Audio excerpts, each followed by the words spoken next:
This program features live coverage of an African safari and may include animal kills and carcasses. Viewer discretion is advised. As the sun rises like a scene out of The Lion King over the African bushveld, we wonder what today will bring. Welcome to your safari live from the African bush.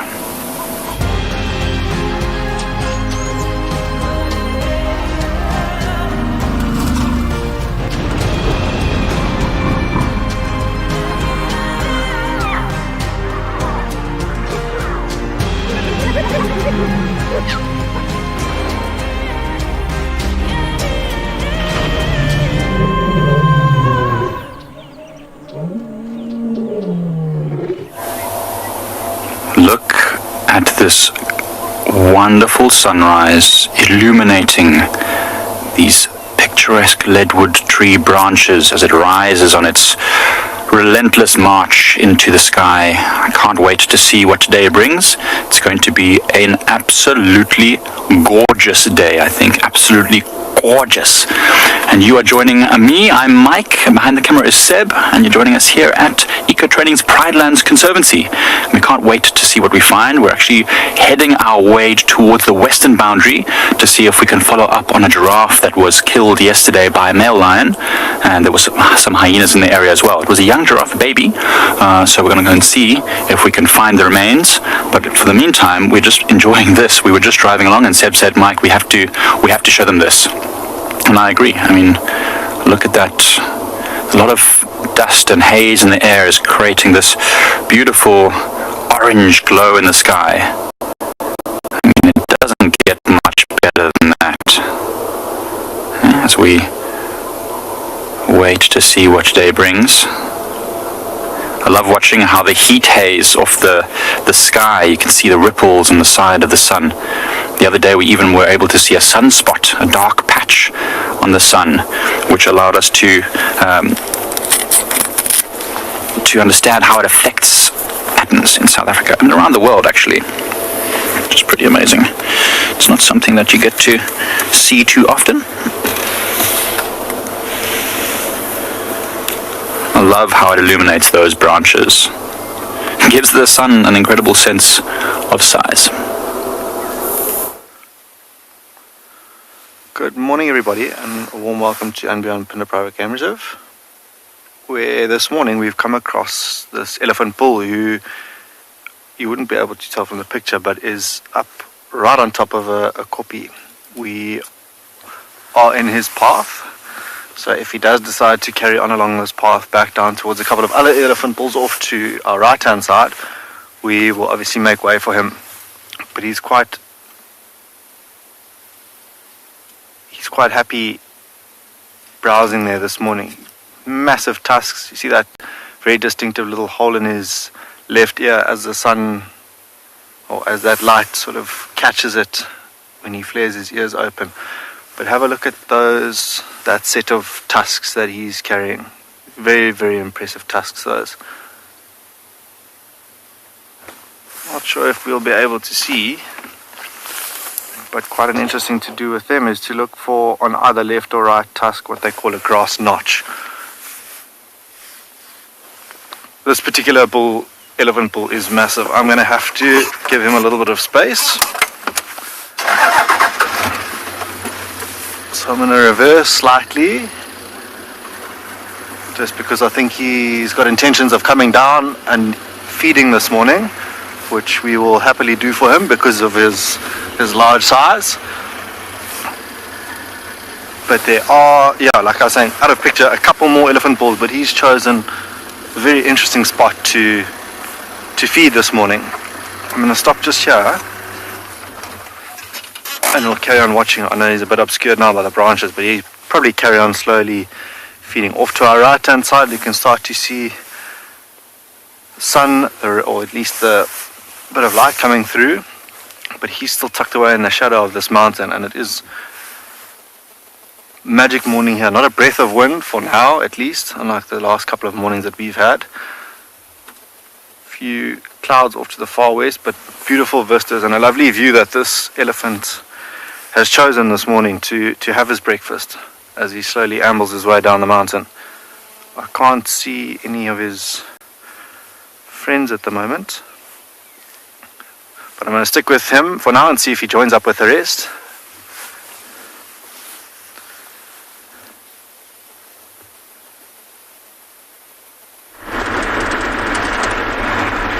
Hey, Jambo everyone, welcome to the beautiful Masai Mara. Of course, I'm never alone. On camera is Big James. It's beautiful weather here in the Masai Mara, about 17 degrees Fahrenheit. And our mission this morning is to take you down towards where the migration is. It's only about maybe 15 minutes where they are, so I'm gonna continue driving on. But as you can see, always it is beautiful in the Masai Mara. In front of me here, I'll stop and then we can, you can see in front of the tree here, we have, I think, 2 secretary birds. And these 2 are locals. I've always seen them around here. I think they're planning on starting a family. This is a bird of prey which spends a lot of its time on the ground, only roosting in trees and nesting in trees. They make this huge, gigantic nest of about 1.5 square meters, made of twigs, feathers, and they reuse it many times over the years. They feed on, creepy crawlies like snakes, lizards, and they're quite numerous here in the Masai Mara. The light is not as good because we're on the receiving end, but they are colorful. They have this beautiful reddish ivory beaks. They have grayish, whitish color. Of course, they resemble, a secretary walking to the office with, short, tight pants, a lipstick, and walking on high heels. Over at the distance, you can see how beautiful it is here. That is the same antelope we saw yesterday, the topi, which is close to, resembles the tsetse in Southern Africa. This guy looks like he's been cold, so he's enjoying the morning sun, and I think he's just discovered that we're watching him, so he's staring at us. That is topi. Remember, topi is only found in East Africa, north of Serengeti and the Masai Mara. They amount to around maybe 50,000, and they're in small patches here in the Masai Mara. So it's quite a unique antelope. They do migrate to the Serengeti, and I hope I'll be showing you more than one in the coming days. They, go in small groups of up to, 20. Sometimes you'll even see one that has been lost, wandering by itself. Over here, I don't know how many we can see, James. Do you see any more?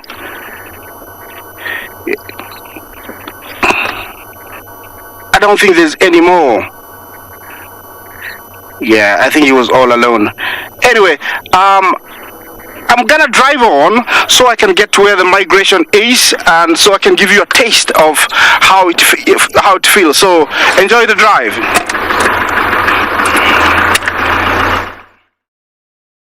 From the southern plains of the Serengeti, over 1 million grazers move northwest through the western corridor, gathering along the banks of the Grumeti River. Once the chaos of the rut comes to an end, the herds gallop north once again.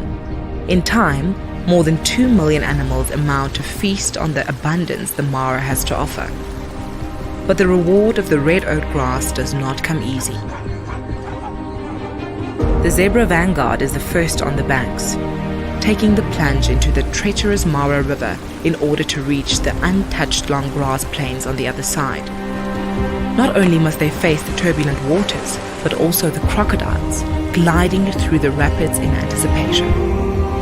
Then comes the body of the migration, the thundering herds of the white-bearded wildebeest, with their bleats echoing through the landscape while in search for greener pastures.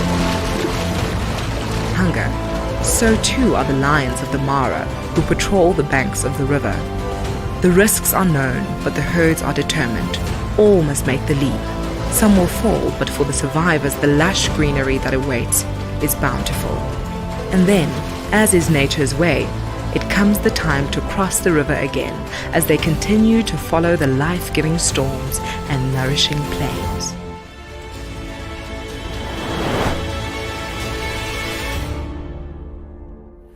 We're having a marvelous time here with this herd of elephants.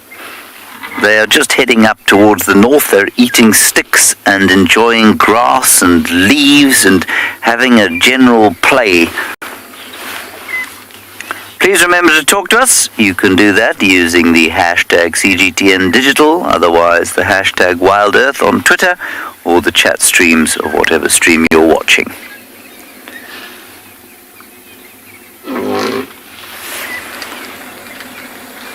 This herd has been milling about here since before the sun came up, and now it's slowly starting to move up towards the north. I suspect it's going to go and find some water to drink. Probably 3 groups or so, not just the one.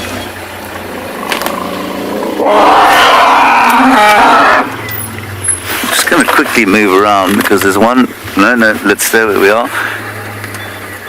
One quite irritated young bull coming up next to us. Here he comes.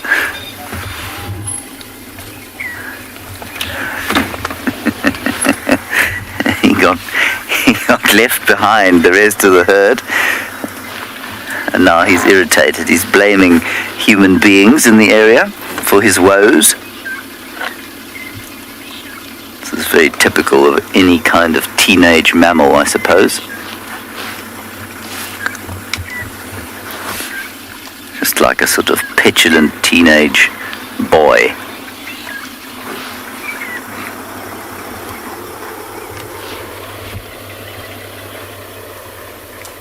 Yeah, Peter, it is a wonderful sound. It's also potentially quite intimidating if you don't know what it is. And normally that kind of groaning shout that they make is youngsters like this. I'm just going to shift you a little bit forward for you there, BK.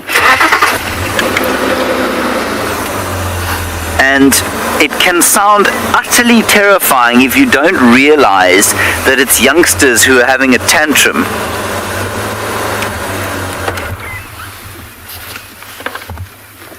Or youngsters begging for milk. It's often youngsters sort of begging for milk and not being allowed to suckle.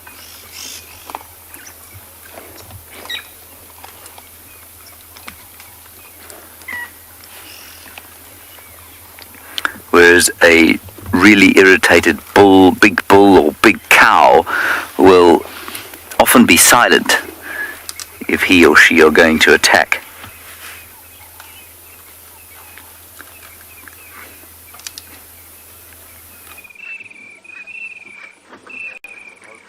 Good morning, everyone, and welcome to a cold and misty morning here in Simbambili, actually. We have Kara, Shadulu's daughter. My name is Lauren, and I do have Theo on camera, and this is my first time viewing this leopard. So I'm oh my goodness me, she is off. Oh my, if she's anything like her mother, she is going to be a busy bee. We actually came to Simbambili to check for the dogs, no sign of them. Oh my goodness, she's running, okay. We have got a mission on our hands, I think, everyone. She was sitting so perfectly. Okay, the other vehicle doesn't appear to be following, so we shall try. Can you see her, Theo? So yes, I'm very excited to meet Kara, Shadulu's daughter, Duchess of the West daughter, who is now much older. I've got her in front. I'm going to just keep her in my line of sight to also assist the other vehicles. Although we complain about our vehicles, believe it or not, they get us through some very challenging places. She's busy. She's probably hungry. If she hasn't fed, I'm going to just stop here, Theo, and we can maybe get a brief view of her. She's so big. She hears something.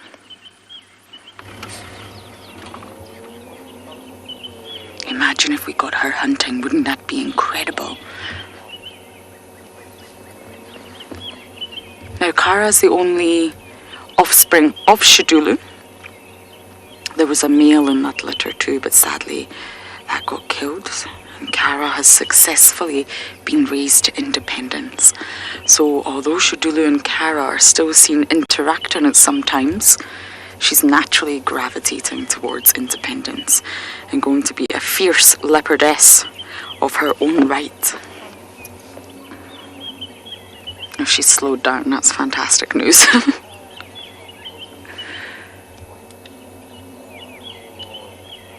She's tiny, she's so petite. We had Tiani and Cup here yesterday, and I also just wondered if maybe they've moved further east, which would give us a chance to see them. But sadly, the further west we go, we don't get a signal. Okay, are you ready, Theo? We are going to follow. So if she's anything like her mother, this will not be easy, but wish me luck.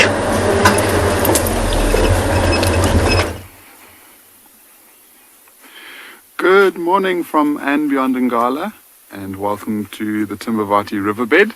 My name is Eric, and behind camera, as always, is Gert. We've got a beautiful scene this morning. These elephants in the riverbed digging with the sunset, or the sunrise at least, directly behind them, and they just seem to be taking it nice and easy this morning. So everyone's moving quite slowly. Might hear that shriek, and that was from one of the younger elephants who haven't been able to get a drink of water yet because they're being dominated by some of the bigger elephants within this herd. And it's really quite cool to see because there's a few individuals that are grouping together. So there's, on the left hand side of the screen, there's an adult with a youngster. Then slightly further back, there's just another small little pocket, and I wonder if that's just not, each mother's got their own hole with their offspring waiting and trying to drink. And there's another example on the left there.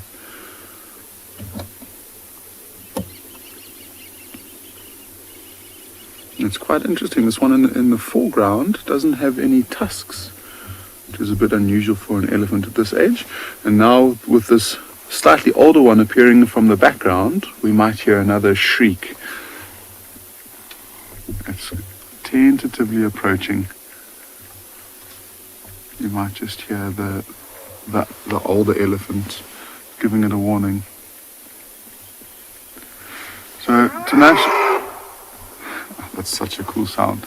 The biggest reason as to why elephants don't have oxpeckers on them is that they don't tolerate them. So the elephants, if an oxpecker comes close, I've never even seen an oxpecker trying to land on an elephant. And they've got very, very thick veins that are close to the surface of the skin behind their ears. And if the oxpecker were to break through that vein, there would be a lot of blood that would just keep running through it. And so the elephants don't tolerate oxpeckers at all. The only bird species that I've really seen in this area that associate themselves a lot with elephants are fork-tailed drongos. And when elephants are moving through grassland, quite like the ones on the right in the reeds over there, they flush out insects as they go. And so these opportunistic birds will follow a herd, and as soon as an insect gets flushed out, they'll swoop in and try and catch it. So we can actually see, I think, the one that's making all the noise is the one at the back over there. And because we're almost in a valley, it just is echoing and coming straight towards us. So we're getting some beautiful sounds this morning.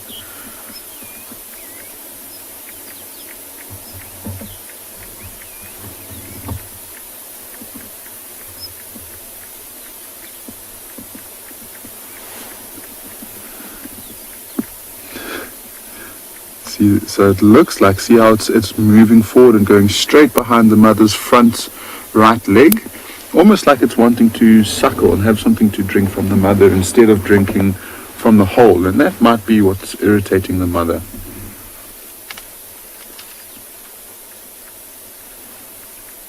See that elephant, the youngster, doesn't have tusks either. Oh, not.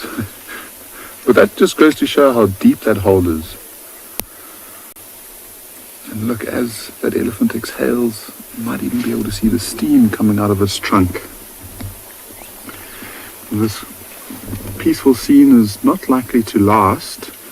So I think Gert and I might just stick around and wait for them to move out of the river before we continue on with our morning.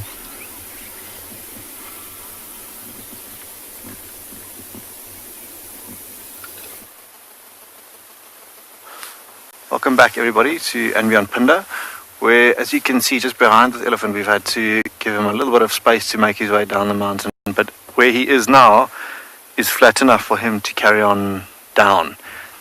It was a little bit precarious further up that hill behind him, but I'm sure now that it's a little bit more flat he's going to start to venture down. Very calm, him and the rest of the elephants that you might hear snapping of branches every so often as we watch this particular elephant. Down below him, who he might join. I believe everyone's had a bit of luck with elephants this morning. See the flapping of the ears, which as today heats up, he might do a little bit more of. Absolutely, and I think everyone, by the sounds of things, has struck gold this morning with elephants. I'm hoping that he uses the road one last time to show us or show off his impressive set of ivory that he has before he carries on. But we are extremely lucky. It looked like I counted at least 3 more elephant bulls down off to our right, and it was Craig behind the camera that saw this particular bull this morning. Initially we thought what was a rock, then flapped its ears and became this elephant in front of us. And you can now see that a little bit of his right tusk in amongst that quarry off to the right hand side that Craig's now zooming in on.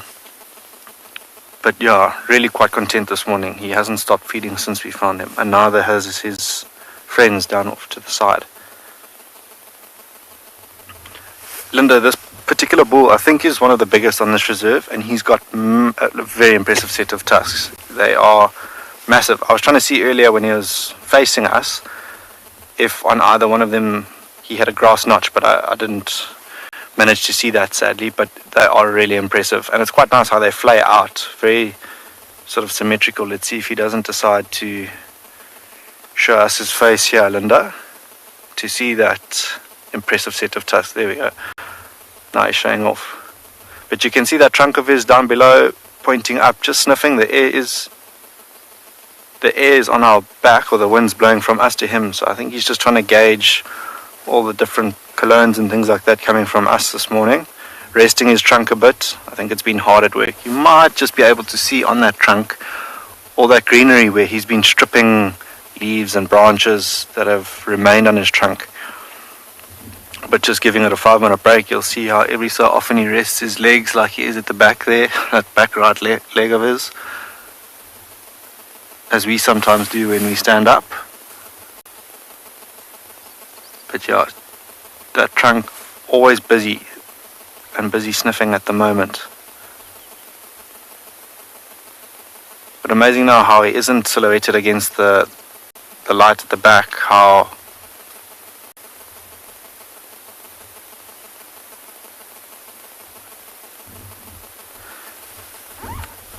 here they don't necessarily have to have. In fact, one of the bulls that we saw now down below this chap to the right didn't have tusks at all.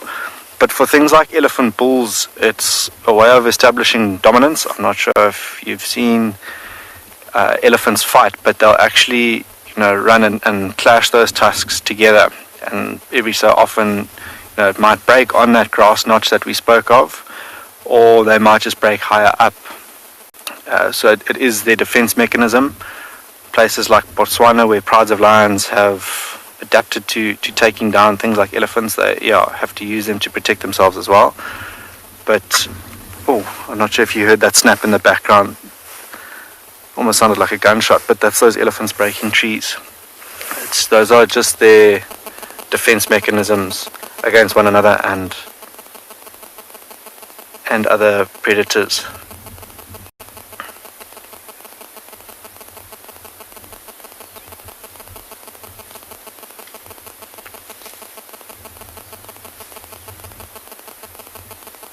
but amazing for such a big animal, how he disappears behind that little guarri bush that he is. Just his backside that sticks out on the road. I'm probably going to leave these elephants be and head off elsewhere to see what else we can find this morning.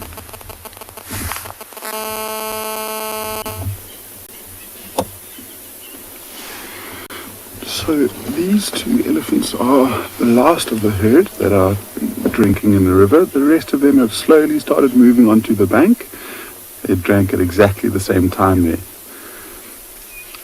And they're starting to feed slowly along the riverbank. So we can't see them anymore, but we can hear them. These youngsters are getting quite cheeky. They're getting pushed away by the mothers. And it's quite cool to see, because every now and again they'll splash out the water of the trunk. And that might just be maybe they sucked up a little bit too much sand, and so they just wanted to get rid of it. But what's quite interesting, I mean, looking at that elephant that's drinking, if we get a nice close look at her face, especially as she turns and drinks, look how long the hair is around her lip.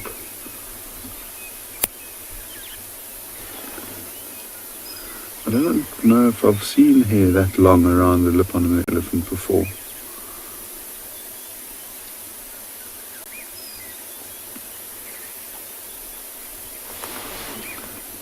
The sun is just about to come up above the bank of the river, and so it's going to start warming up this area very quickly.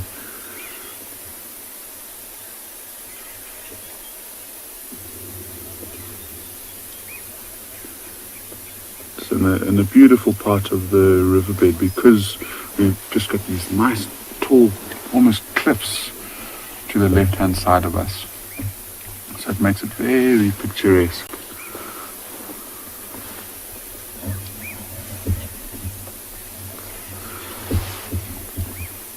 And whilst we're waiting for this elephant to finish off drinking and continue feeding through the day, we have the plan of returning towards that area where we had that wonderful sighting of the leopards yesterday.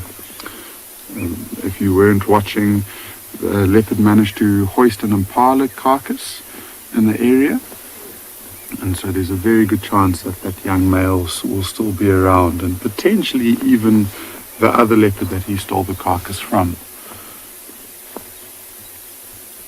We came into this area first though because we actually heard some lions calling after drive at around 8 or 9 o'clock last night. So we wanted to see if we could find tracks, and because we haven't found any tracks crossing this section of the river, we are going to bumble back towards where that leopard has the carcass for the morning.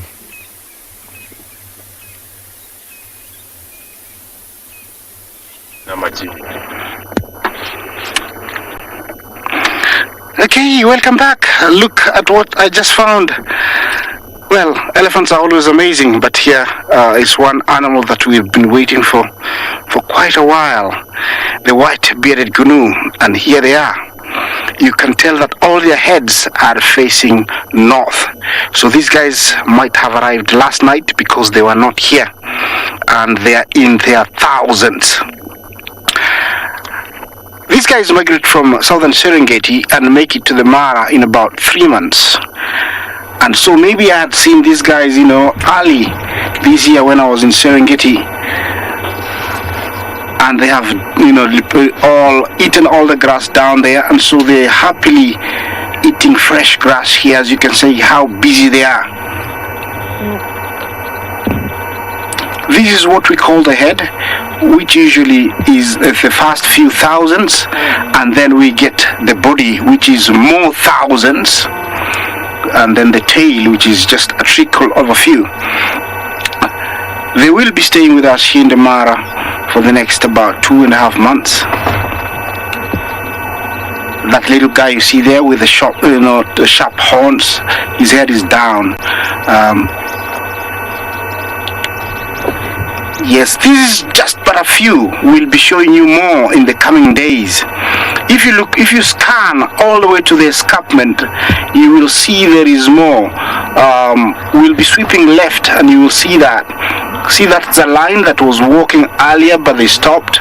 Usually they walk in single files, which usually wears out the grass, and we have these paths that form web-like patterns if you fly above the Mara on a balloon or a plane. You can tell that these guys arrived last night. They are grazing. Later on, when it gets too hot, they will be heading down to the river maybe to drink. They don't necessarily have to go to the river. There is plenty of places to drink here in the Mara. There is watering holes. There is streams that come from the escarpment. So water is in plentiful. Although this is not a very good looking animal, they make it in their numbers. As you can see here, it's just thousands. That little guy you see there, I think he's about only, I hope he comes out to the left of his mom, of her mom, yeah? He might come out, he or she is hiding, is camera shy.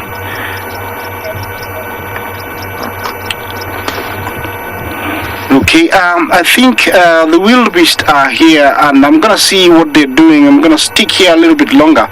Maybe let's go and find out about more antelopes, maybe. Across Africa, there are 72 species of antelope living in diverse habitats from desert to rainforest. On the vast plains of East Africa, speed is crucial to escape being devoured by hungry predators, and they don't come much faster than the Thompson's gazelle. Meanwhile, during the Kalahari's scorching days and frosty nights, the gemsbok's ability to regulate its temperature can come in quite useful. But none are as sneaky as the common duiker, who in the dense thickets of the Kruger woodlands rely on camouflage and stealth. In the Masai Mara, the impalas are showboaters with impressive horns.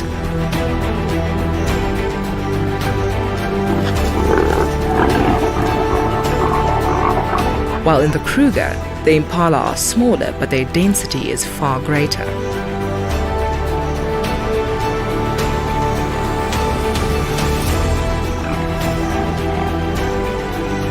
The Mara's yearly highlight is the arrival of nearly 1.5 million wildebeest. The herds further south barely compete.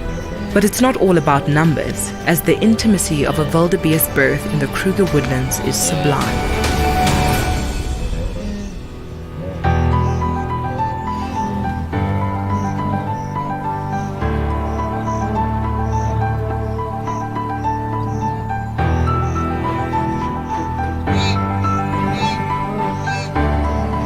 Each environment has its own set of rules, and every antelope species has to rise to the challenge.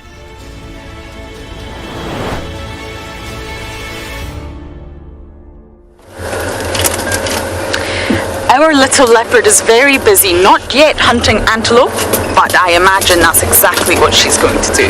Leopards in this area prefer medium to small size antelope, especially a female like Kara, a young female. So it would be duiker, steenbok and impala. Now she started off, she's very skittish, Kara.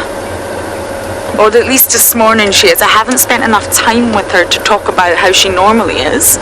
This is my first time viewing her, but we've completely lost her in this thicket. I just want to drive carefully. I don't want to scare her. Or not scare her, just startle her, sorry.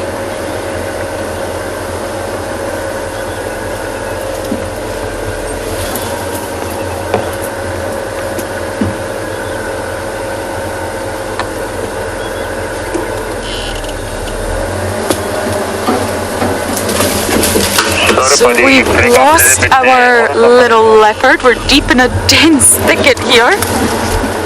She's somewhere. I just don't know where, I'm afraid.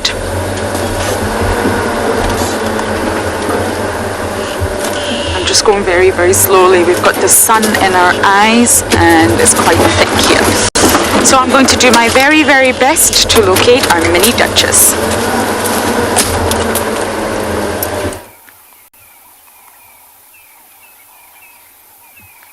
Look at this magnificent scene we have here of a calming, mist-filled valley with the sun rising in the background.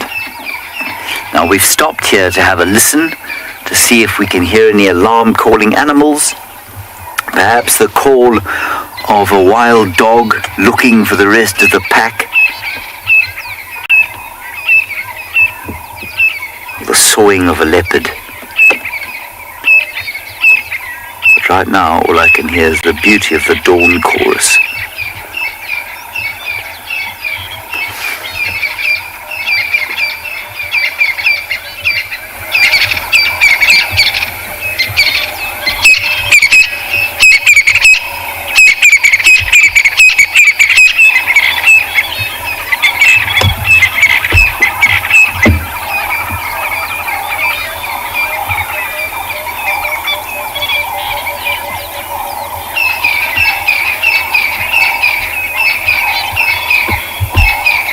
Beautiful francolins mainly, crested.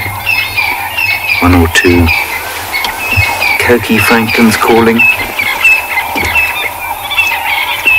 You might just be able to hear in the background the sound of a little smitterbill.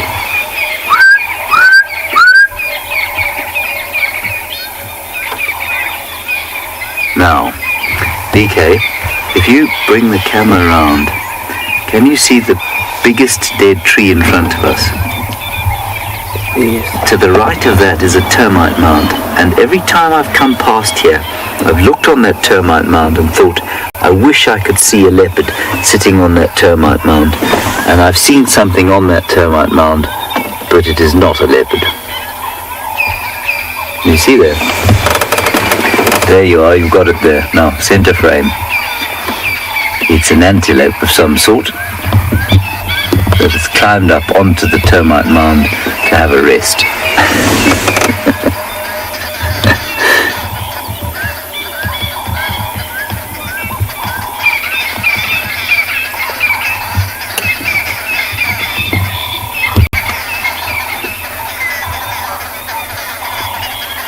The young kudu.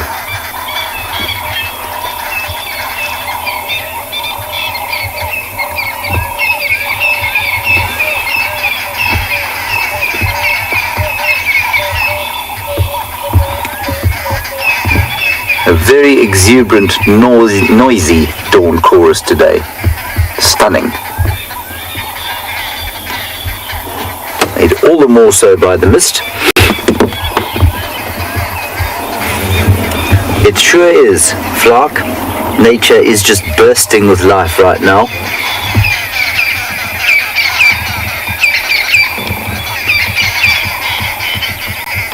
Right, I think we'll carry on. We haven't found any tracks of the wild dogs. That's not to say that they aren't around somewhere, and hopefully we'll catch up with them.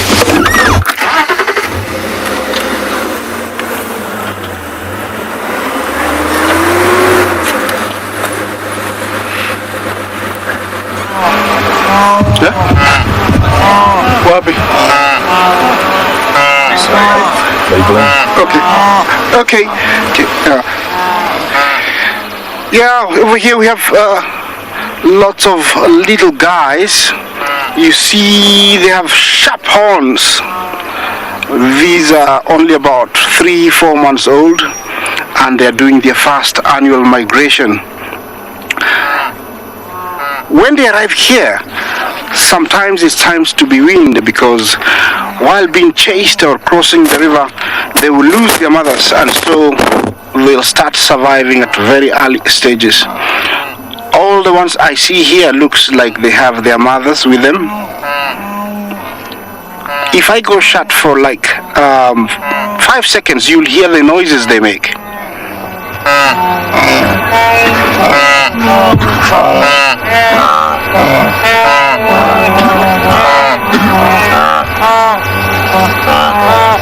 Yeah, those are the sounds of the wildebeest.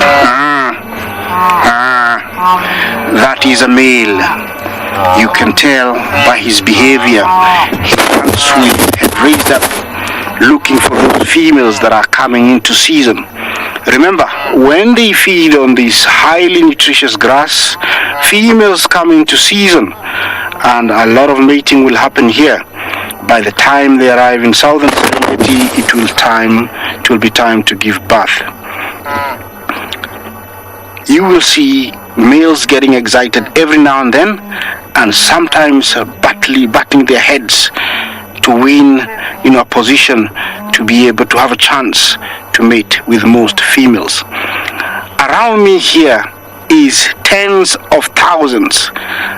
Sometimes I try and figure out how to count the numbers, but it's very difficult. But having been raised in family with cattle, sometimes I look and I can estimate an area can take how many. And over here, from when I started, I can say it's an easy 300,000 wildebeest. They stretch all the way down to the river, behind me, up towards the hill. The direction I'm facing right now, I'm facing the Mara River, but it's a long way down. We are in an area, yep.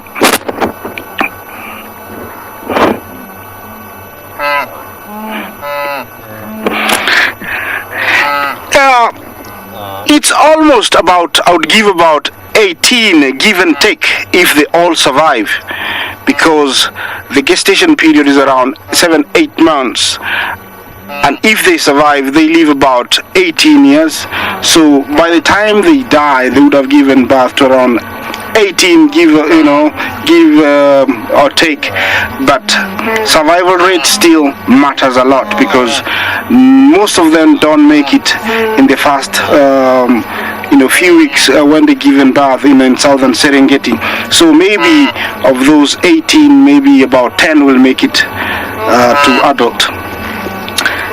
Yeah, you can tell their heads now are facing towards the river, so later on I think they'll be going for a drink. These animals can go without drinking for about 2-3 days, so they're not water dependent. And although they look like their legs are too bony or toothpick like, they have very strong bones, and I actually refer them to athletes, because the distances they run or walk is around 250 miles round journey. That is a lot of walking. Of course, I've never eaten one, so I don't know how they taste or if they're chewy. Here we are. We have the zebra. Yes, here we have the zebra. I'm gonna leave you to enjoy the zebra, and we'll talk about it later.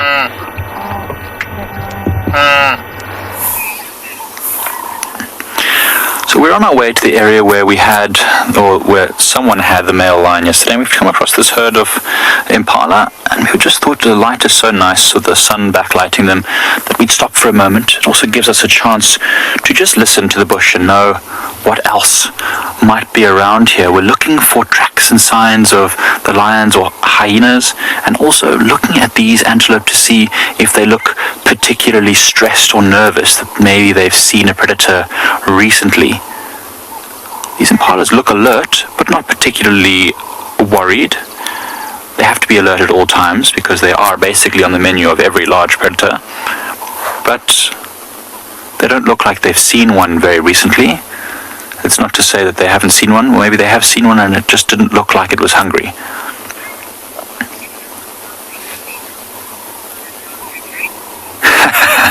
Yeah, we did catch that impala in a rather uncomfortable position as we opened up that scene.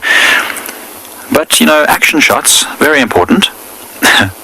And so you can see these impala now are just, pushing their ears forward, looking around. Some are eating. There will always be some members of the herd that are feeding whilst some are on the lookout, and then vice versa. It's actually a really cool shot to see the difference between a male and a female. Look how thick and strong that male's neck is, and the female is much more slender. That male looks like he's going to fall asleep. But yes, of course, the males have to fight with those horns. they need to strengthen their neck muscles in order to be able to joust. Sometimes the bouts are lasting quite a long time. All the impala, when one of them runs, they all have to run. Herd mentality. Can't afford to be left alone. I see. It's mostly the male that's just herding females and making sure they don't get away from him. It's not the rutting season right now, but he still has to keep an eye on these females, because when the next rut comes along, if he can hold on to them for a short amount of time, he might just be able to mate with them a few times before another male knocks him off his pedestal. It's gorgeous with that golden grass in the background. Really nice, still actually getting quite warm now in the morning. I think it's going to get up to the mid-30s today, so that's going to be one of the hottest days we've felt so far this well, I guess it's not quite spring yet, but the ender part of winter? My goodness, I can't speak well at all. I've only had 2 or 3 coffees this morning, so half as much as I would normally have had.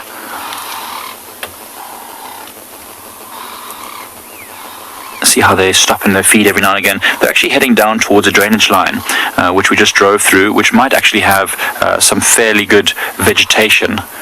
So they'll probably do some feeding there once it gets a bit warmer, and then maybe head towards Leopard Dam a little bit later in the morning. Well, once they do that, we're going to continue on our hunt for these lions.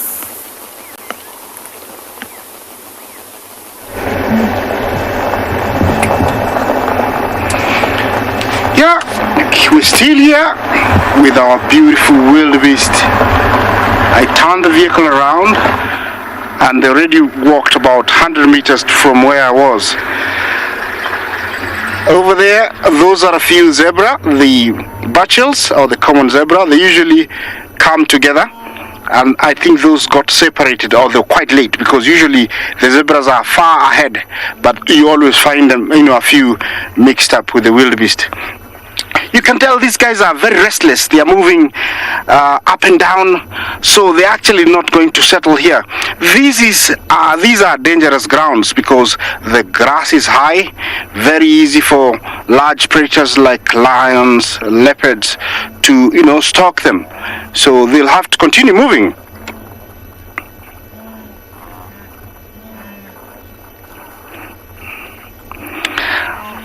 Well, they are very, very noisy when you're close to them.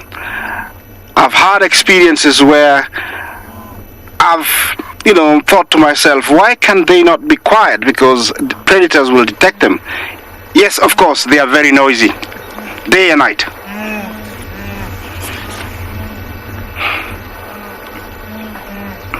They seem to have lots of itch. I think there's a few flies biting them. Every now and then I see them, scratching themselves. See that? I don't know if it's because they got rained on and now there's a bit of sun, so they're feeling those flakes coming out of the skin, and they're trying to get rid of them. Yeah, you can tell, they are munching a little bit and moving on, munching a little bit and moving on. Yeah, that little guy wants to drink. Yeah.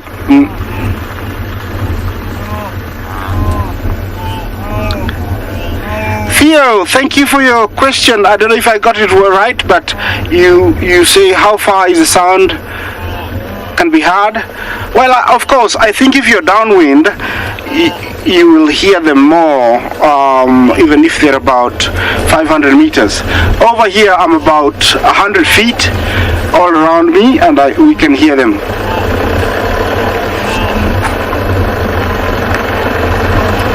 Look at that guy. I don't know what he saw, but he's staring at something. Of course, although there are very many together, they have to be wary, because in each and every area where they're in, it's a lion or a leopard's territory, so they have to be on the watch. And sometimes they pick up the scent that has been left by leopards or lion, and so you see them go alert quite quickly, raise their heads, and usually if they pick up a figure or a lion, they will alarm, and everybody will run towards the right direction, hopefully. If you scan way ahead, James, you will see that there is nothing and that's the direction they're heading. You see that towards the trees and down towards the river. That's where they're heading. These are fast arrivals. They were not here about 2 days ago when I've been scouting, trying to figure out where they are. And so, they have just arrived to this area, and they're gonna continue on all the way towards the airstrip, which is about 5 miles from here. Over there is water, and then they might proceed on to cross the river to the other side we call Musiara, and then around towards Olkiombo, and maybe they'll head back towards the river in a few months. Of course, it doesn't mean that they'll continue direct. They have a mind of their own, and sometimes, they just turn around if it rains back in the Serengeti and start heading back. And for that's what they're called migration. They move back and forth, although they have a focused direction, but they will turn around every now and then, back and forth. That is the farthest they are. You are experiencing this actually firsthand. They haven't been here, so I'm very, very happy to see them this close. A few days ago I had to drive for an hour. Now I just driven for about 20 minutes. So you'll be seeing them more and more and more and more.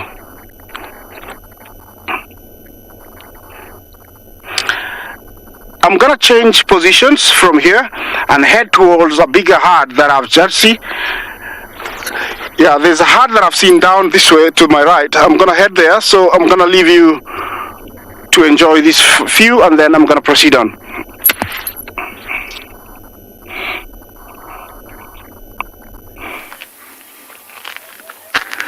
We have got a nice spider's web here.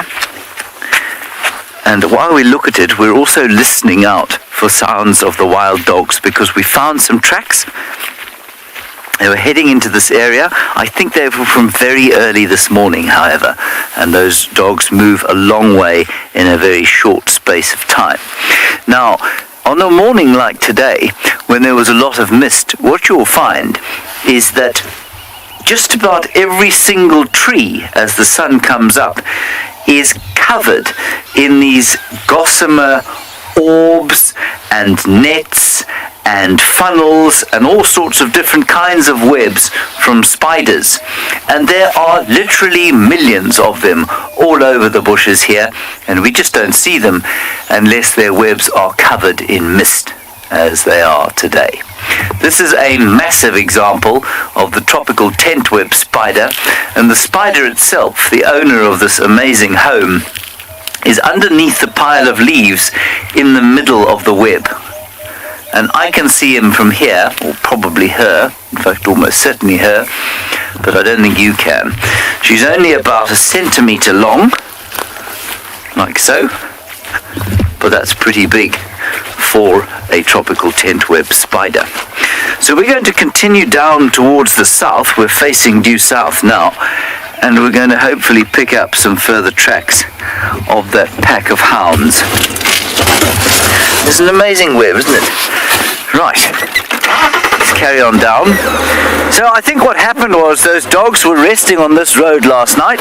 They went into Djuma over there sometime very early this morning, probably at very, very first light, and then they cut down towards the south, went hunting, and they've bombshelled all over the place. And where they are now is anyone's guess. And so even though you can find tracks, it's almost impossible to follow them once they've been running around, because they change direction so often. And some hyena tracks there. But it is exciting because it means we may well find them if we cover enough ground this morning.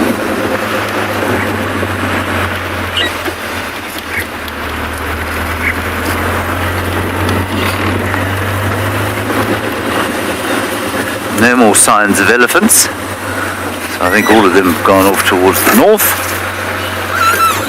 No signs of wild dogs on this road, and that's not a bad thing because this is our border.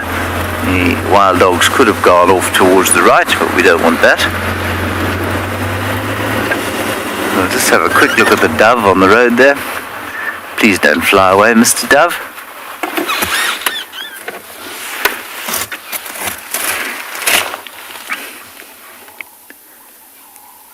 That's so peaceful as soon as you turn the car off.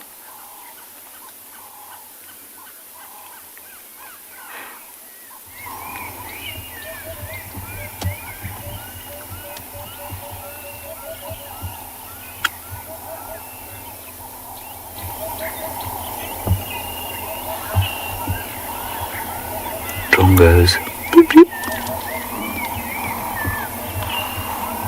Chagra, Scimitar-bill,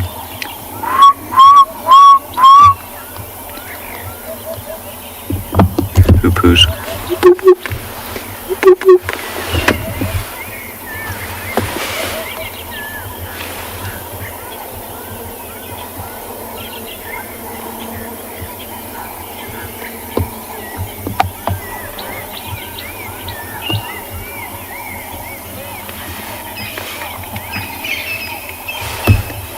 Sorry, I missed that one.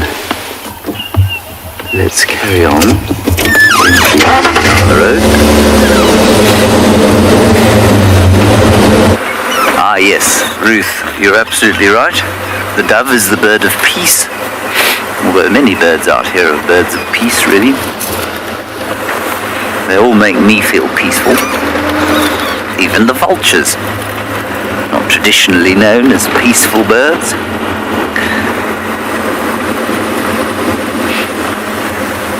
Oh, there's a lovely magpie shrike just gone in there.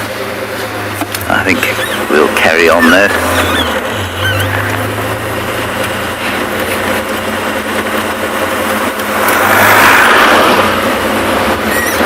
Alrighty, we'll carry on towards the south, see if we can find these dogs. Start on the ducks. Good morning, good morning, good morning. It is an amazing day out here at Tswalu Kalahari. It is fantastic that you're all with us, wherever you may be in the world. Doesn't matter where you are and what you're doing. It's just great that you're with us. And thank you for joining us. David just working his magic on camera. There we go. And my name's Dylan. And yeah, it's going to be a beautiful day. We've got some really interesting news here. We've got the Shelbys, Shelley, who's sitting on the bank, Sheldon, and then all the others. I'll have to go through those names again. There's 5 there. But if you look in the back left, there's one that's actually been reincarnated. Remember there were 5 yesterday, there's now 6. You got it, David? Yeah. How scary is that? Can anyone figure that out? There's a question for the morning. You see, okay, my birders out there, birders. And you can see, look at the other ones, David. Okay, so you can see the other chicks. There we go. They look very similar to that other bird. Okay, so what it is, before everyone gets excited, there wasn't a reincarnation taking place. That other bird that we were looking at is a dab chick. It's also called a grebe. Grebe, called a little grebe, and this is actually quite a young bird. Yeah, he hasn't got the full adult patterning yet, but what we typically see is but it's not dissimilar to those shelduck chicks in coloration. And again, remember we were talking about how actually well camouflaged they are on the background of a water body with ripples and things, having that black and white variation on the back. That's my own theory. I've got nothing to base on, but I'm just going on that. So this little dab chick over here called a little grebe is a Peter and Jonathan nailed it. Well done, gents. Very, very, very good. But a beautiful little bird, and they got such a liquid call when you got 2 adults together and they're doing their territorial display in that. But they eat what you call emergent vegetation, so like little water plants and that, like physical, that you can actually see in the water. But what a beautiful morning out here. It is just awesome having you with us. I even have a cup of coffee. I keep forgetting my coffee in the mornings. I have it at home and then I forget to bring it out. I actually make a mug and I just leave it on the kitchen counter. So this morning I actually got that right. It's going to be a good day. And it's considerably warmer this morning than it was yesterday morning. So I'm hoping for that secret bird to emerge from that branch. If you're keen for me to do that, if you're not, just tell me and I'll do it anyway. But what a gorgeous morning actually. Great to see all the shell duck chicks. Every morning I get here, I'm like, please don't let there be another one missing. But we're still above the 50% mark, so we're actually not doing badly on these chicks as yet.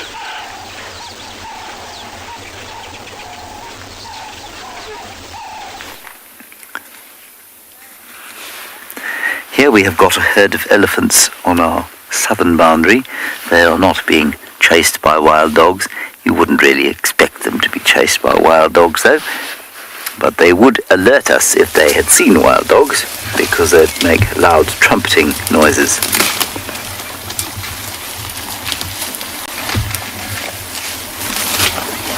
They're enjoying, in this particular case, a meal of Peltophorum africanum, or the weeping wattle.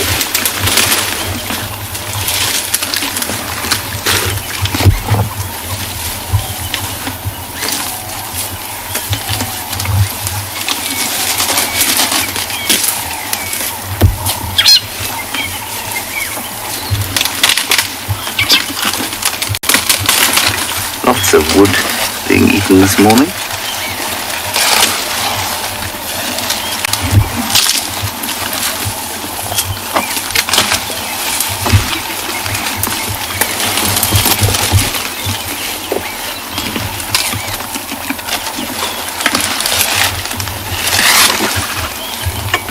And you can see this. I really love the colour of their skin when the early sun is on them, or on it. The golden grey goes really nicely.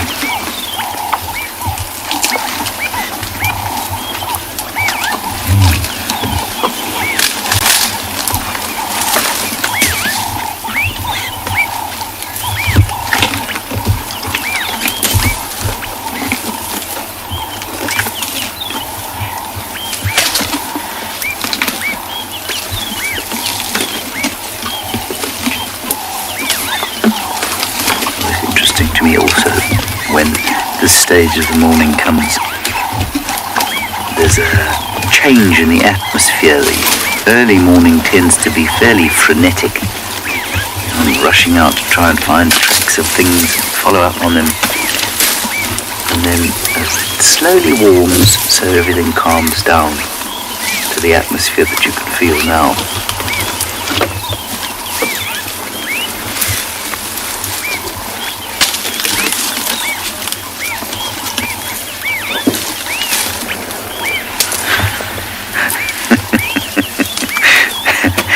Lovely comment from Yeti there saying, elephants like waffles in the morning, and you, Yeti, like waffles. Yes, I quite like waffles as well in the morning. Anytime really.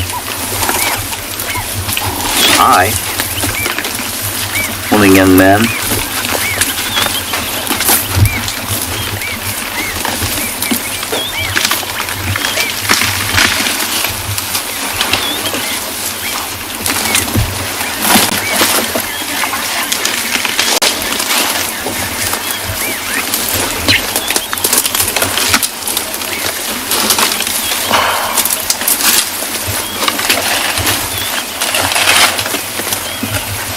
Here comes the matriarch.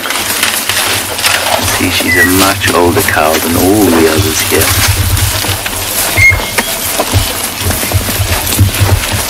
Just be able to hear them talking to each other as they move off.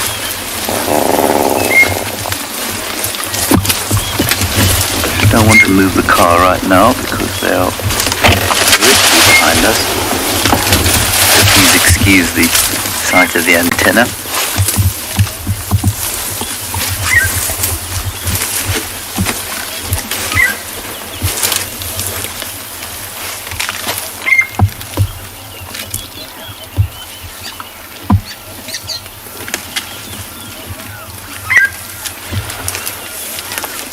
can move now, be careful. Just quickly swing.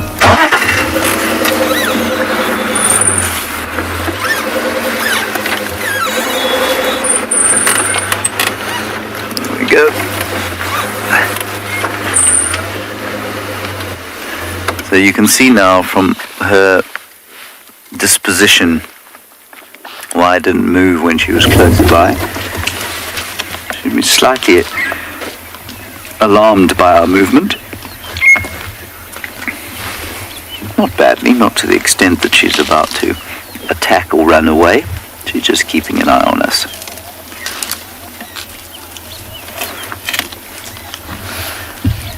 Butterfly, they eat all sorts of tree bark. They really enjoy the root bark of combretum trees. They enjoy the bark of Pterocarpus rotundifolius, which is the round-leaf teak. They enjoy the bark of silver cluster leaf. They love marula bark if they can get it. They really love knobthorn bark if they can get it. So all sorts of different kinds of bark.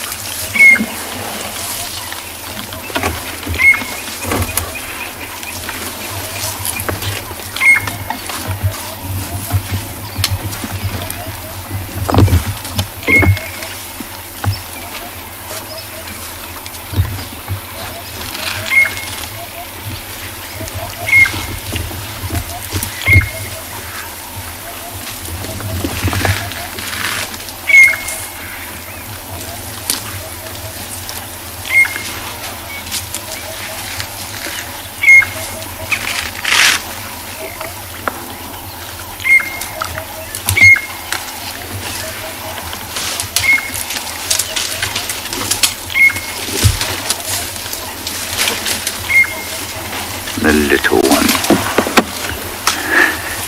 Just finding his little way in the world. Tell you what, if you're going to be a little vulnerable thing out here, you'd want to be a little vulnerable thing in a herd of elephants, because they'll look after you.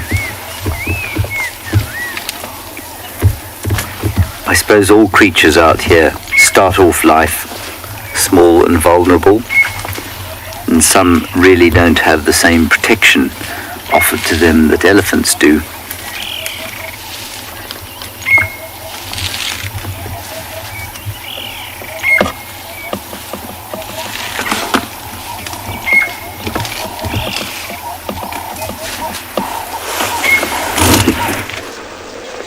You'll be under the water. Okay, so what we're just going to try to find this little grebe for you again. Okay, on the far left at the branches. Go inside there, there he is there. So what I wanted to just chat briefly about in terms of our conservation, and I'm not talking about swallow specifically. So that bird that we're looking at there is, we've determined it is a little grebe, or some people call it a dabchick, that's the old name. But it's not about that bird there. What I wanted to mention here is, remember I was saying it feeds on this aquatic vegetation. You need this, typically what we call emergent vegetation. And it's not so much about the vegetation, but it's about the actual food items that it's going for that's tucked in amongst it. So there's little insects, like water, like little invertebrates, occasionally little fish and those kind of things. So it needs that vegetation cover, that emergent cover in the water normally in order to be able to hunt successfully. The crazy thing with these birds, and this is just one example, is your water birds typically, and again it's a generalization, but they typically will fly in the evenings, from water body to water body if they're looking for new sources of water. And that's why you can get to a dam like this in the afternoon and there's the little dab chick's not here, or a flamingo or a pelican, whatever it is. And we've had pelicans here before, but just out of interest. You get your first thing in the morning and there's a dab chick. These birds often fly at night and looking for water bodies that actually use the reflection of moonlight and starlight off bodies of water. And where I'm going with this is one of the big conservation challenges that we're having in terms of like green energy and that these days. So you've got these massive solar farms that get put up, and in the area relatively close by, with let's say in a 300-400 kilometer radius of where we are, there's a multitude of these massive solar farms. And the problem there is you often get water birds mistaking these solar farms for bodies of water. And you go there, and then there's like dam chicks are cruising around underneath these solar panels, and the end result's obviously not very good. But it just shows, when you find an odd little bird like this rocking up, there's a reason why they move into areas like this. They're expanding, especially youngsters like this. They're looking for new areas, they're expanding their territories. Just literally looking for water bodies where they can take up residence. I don't think this dam chick's going to be around. As you can see, there's little, if any, vegetation covering the water. There's like microplants, so there's algae and that in the water. That's what these ducks are going to be going for a lot, as well as apart from little invertebrates. But that little dam chick there, it's not going to have enough food, I don't think, in a water body like this to anchor it for any particular length of time. So he'll probably be moving off fairly soon, I reckon. Well, and when I say soon, I don't mean like while we're sitting here necessarily, but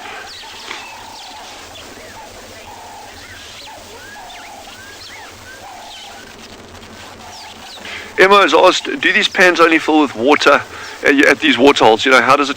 So if you look at what this awfully ugly thing on the left over there we go, that sarcophagus crypt looking thing, that is a water crib.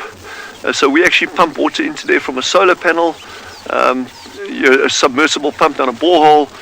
So when the sun kicks in, comes up, it starts trickling in, and when the sun sets, it stops, which is really, really cool. So it's very energy efficient and very water efficient as well. But the water goes in there and then just trickles over. But it is a very, very small volume of water per day. It's adequate. So we've got it super carefully worked out in terms of what each water hole needs per day. But the rest, this big body of water that you're seeing, is all rainwater, and that'll evaporate over the coming months.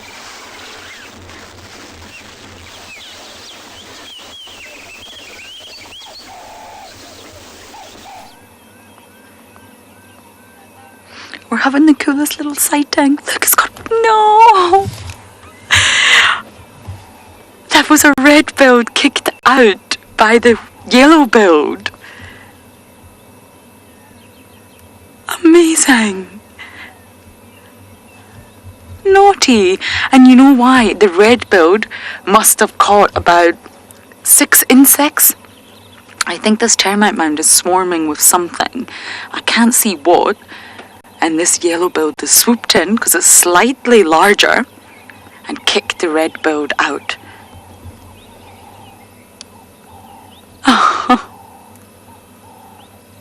But at least the red-billed got some breakfast. It was incredible just watching it swoop. The yellow-bill's horn hunting. Look, it's using its eyes, very visual. See? Wow, it caught something. I have absolutely no idea what that was. This is so cool. See, he's using his eyesight, tilting its head. It's got binocular vision. So by tilting the head, it's more accurate. It's going to go again, I'm sure of it. Are you ready for the hunt? I wonder what it is. I'm guessing ants.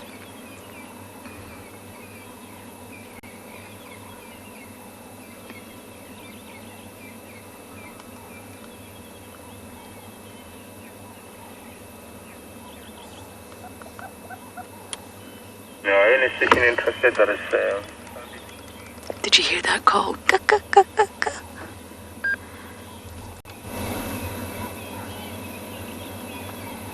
This is so cool. I can't believe that yellow bill just shoved off the red bill. I'm actually checking the size difference on my bird app. So the red bill comes in at 140 grams and the yellow bill comes in at 190. So the yellow bill is quite a fair bit bigger with a much bigger beak. The key lies in the beak. And it could see that the red-billed was obviously getting something delicious for breakfast. And... oh, it's got something. So don't forget to send in your questions, everyone. That's why we're here, to try and answer them. Use that hashtag CGTN.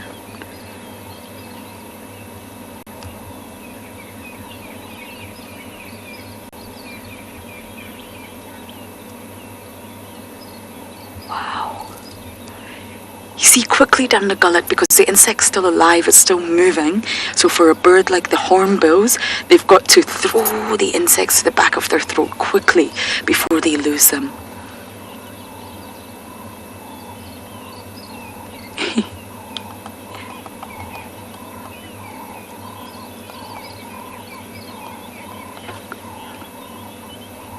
Beat history, you're saying they always look so angry. Do you think so? I think the hornbills look funny. I don't know why. I never think they look angry, but they do have a little bit of a frown. I know what you mean. I think there's other birds that look far angrier, like birds of prey.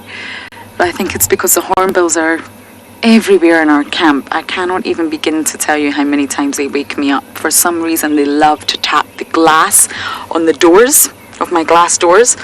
And I always wake up and think someone's at my door, and then I open it and it's just a hornbill. Okay, let's see if I can go around. I may have lost this individual. That was so cool.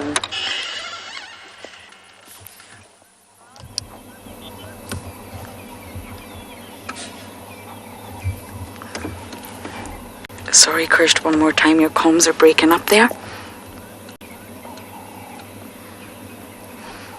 Just going back for more.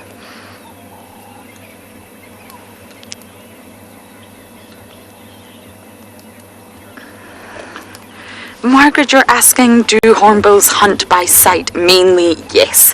So most birds actually are highly visual, especially your birds of prey.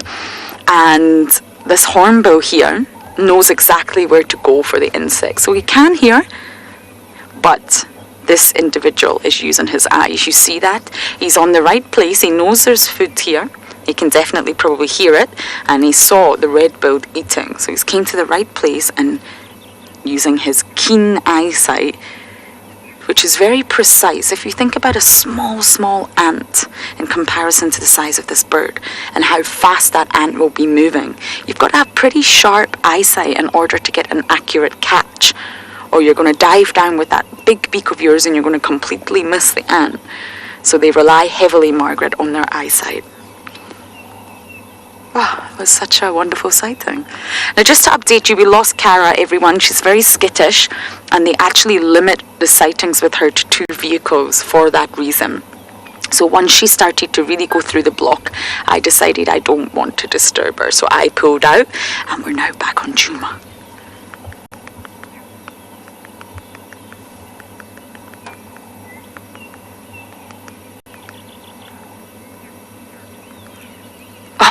Another success. This is one hungry bird. And morning time is the perfect time for birds to start their day by hunting, especially when they're looking for insects. Live kill happening right now. But it's true, any animal that eats other animals is a carnivore. Not just your apex predators out here, not just your mammals. You see that, Margaret? Eyesight, precision. Whew! I have no idea what it's catching. I imagine ants, but I really can't see.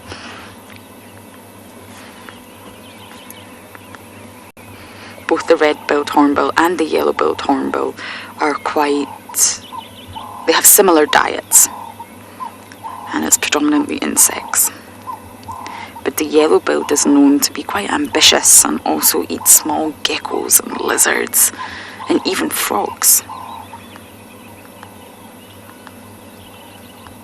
Whereas the red-bill that's gone now tends to stick to insects and will complement their diet with some seeds and fruit. Yummy.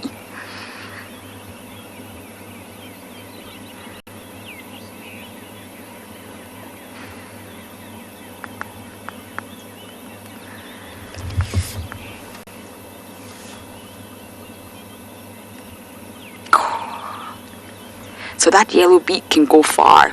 It can go quite deep into holes, and they can use it for digging in order to get the insects under the ground. GM, you said it's called stab and swallow. The SS technique, yes, stab and swallow. That's exactly why they have that beak. I love it. Okay, we're gonna let this yellow-billed hornbill eat his breakfast, and we are heading to the hyena den.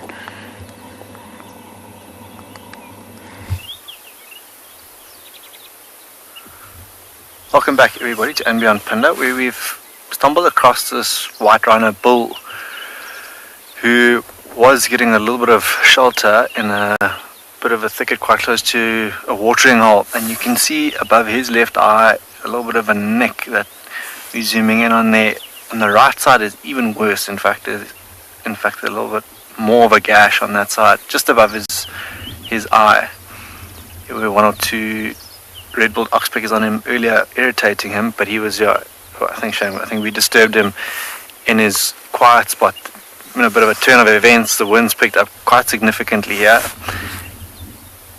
and not very fond of wind rhinos. They rely quite heavily on their sense of hearing, which, if we have a look at those ears, you can see are working overtime, tuned into everything. And I think, just judging by where those wounds are, he was probably in a fight with another rhino bull. Shame, not ideal, just because of where they are. Might be a little bit irritating, especially having those oxpeckers come and peck at that. But very sort of superficial wounds, and they will definitely heal in time, and he'll carry on. Maybe just a bigger, more powerful bull that happened to get the better of this particular chap. But you can see, have a look at all those scars on his back from walking through this very dense vegetation. Very tough skin, that. So he wouldn't feel that, but it looks a little bit uncomfortable. But those ones he wouldn't feel. Maybe the ones by his eye. Luckily his eyes, we had a good look earlier. Rhino do, funny enough, have particularly small eyes in comparison to the size of their head. Very, very small, and not the best of eyesight. Probably better than what we give them credit for, but like I was saying earlier, they rely quite heavily on their sense of hearing and their sense of smell. And that's why on a day like today, where the wind's picked up significantly, he'll probably head into a little bit more of a sheltered area, like that watering hole just off to our left-hand side, out of picture, down in a dip where he can hear a little bit better, and maybe smell things coming towards the watering hole, and then hear things coming from the opposite end. But both his eyes are unaffected. We had a good look at them just now through the binoculars. But very interesting, that sort of white on both sides of that wound, and I wonder if that's not maybe ash or something like that perhaps someone else rubbed up against, or his opponent that rubbed up against, then that gave it to him. Or on the other hand, it was maybe him who found a bit of a termite mound or something like that yellow-billed hornbill was picking at now, just to go and sort of shape that horn of his. You can see he's got quite a bit of growth there that he would then shape to help defend himself against other bulls. Is he also just gauging us, what we are making sure we're not a threat, but I'm sure he'll head back down to the watering hole, and we'll probably leave him in peace this morning and carry on to see what else we can find.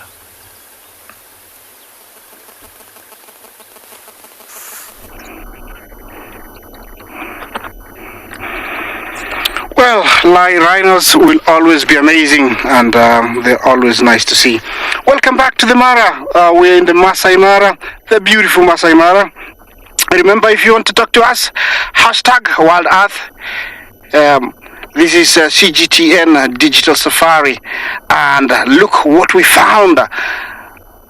This is a young male, and there is two females and one massive Mufasa, or lion, or Simba, if you want to call him. We saw them from quite a distance, and it took us quite a while to get here.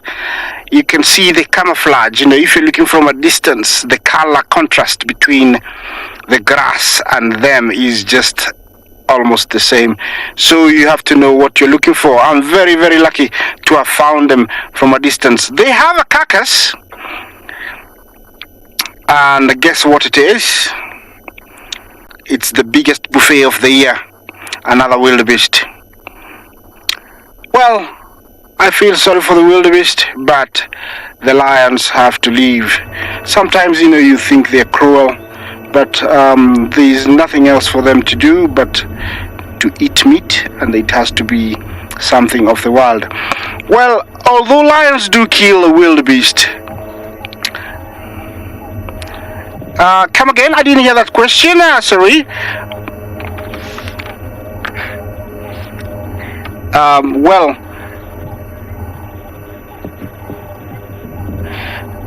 This is the Owino's pride, everyone.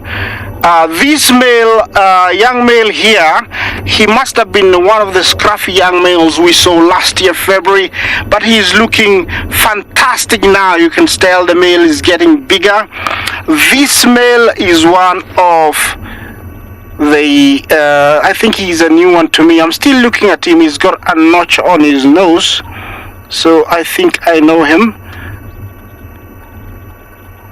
Yeah, I'll be finding out the name, but yeah, I can see he's got a little notch on the nose. I'll be telling you either this afternoon or tomorrow morning when I look at my pictures and confirm. You can tell he's quite matured. Look at all the scars in his face. He's been through a lot, and that is what lion's life consists of. Getting bitten, getting scratched. Yeah, that's a young, beautiful female there. It's one of the girls. I haven't seen the young cubs that I saw last year.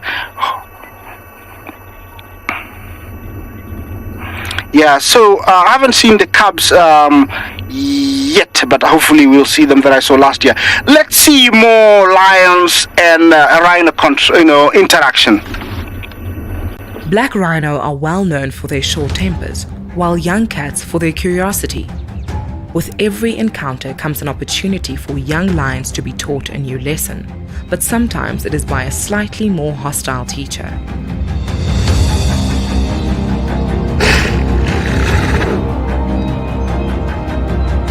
A rhino calf seemed like a feasible meal for these youngsters, even when guarded by its well-armored parents.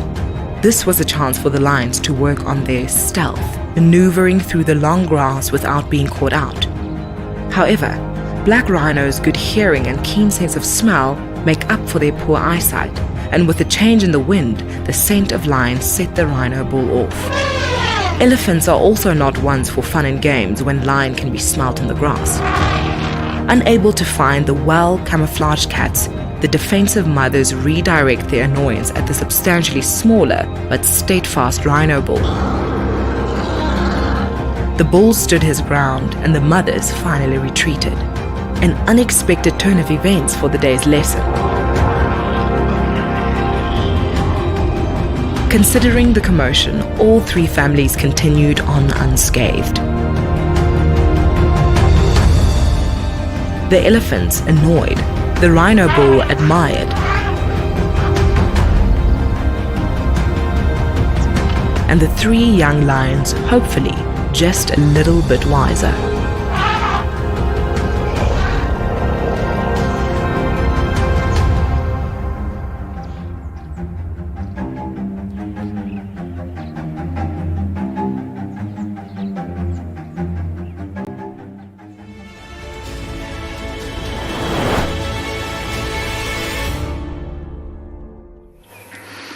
Wasn't that such an incredible sighting? All these different species together in one area. I do miss the Owino pride. Incredible pride always taking down buffalo during the day. Now, from a mammal apex predator, we also have an aerial predator, a batalier. One of my favorites, actually, and this individual is probably waiting until it gets a little bit warmer. It's still very chilly, in order to ride those thermals to give them enough lift into the air and start looking for something to hunt. And just going on the yellow-billed hornbill that we saw, this batalier is also extremely visual, has incredible eyesight, and this is actually a male we're looking at here, relying on the eyesight to see what is lurking on the ground below. Now, they're probably one of the most uniquely designed birds due to that extremely short tail, but it has a purpose. And the purpose is to sort of rely on aerodynamics, reduce drag, and be able to fly as low as possible, as close to the ground, in order to, well, get food before the other competitors come in. And that will include your vultures, your tawny eagles. So this batelier is very special indeed. And I am still on my way to the hyena den.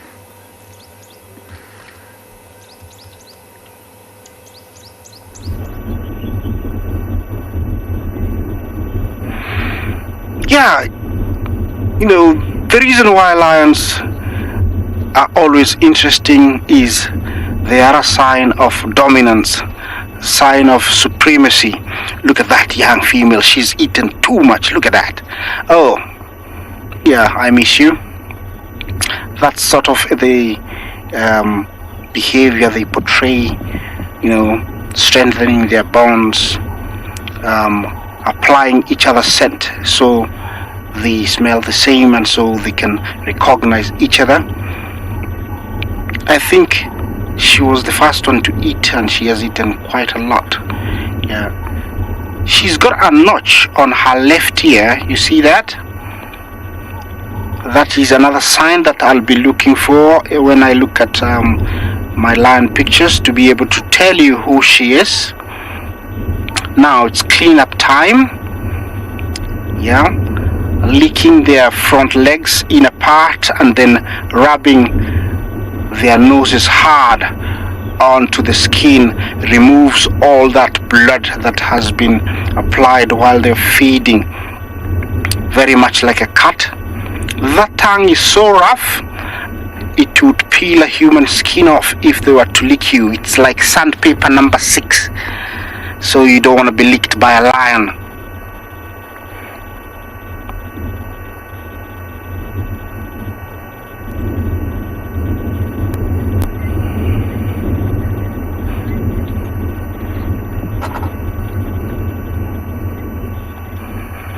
Anushka, thank you for your question. You asked me what I like about being a guide. One of them is the freedom to be out in the bush, where sometimes there are rules, and if you follow them, you still can enjoy life much more than being, out in the concrete jungle in the city. Also, seeing new places, seeing animals in their natural habitat like this, I think is godly. It's a gift that I take it and I receive it with both hands. It's not something that you see, everybody has. So this is what I like about being a guide. Being here, seeing such a thing is a wonderful feeling. Look at that guy. He's got that look. I don't know what he's thinking. Yeah, from where we are, behind me is the plains of the Masai Mara, and these guys can see very well. So they are scanning down, looking at the wildebeest, looking at giraffes and elephants way down. Yeah, it looks like he heard I was talking about him. So I'm just gonna wait for him to open his eyes and look at me again, and I'm gonna be here for a little bit longer.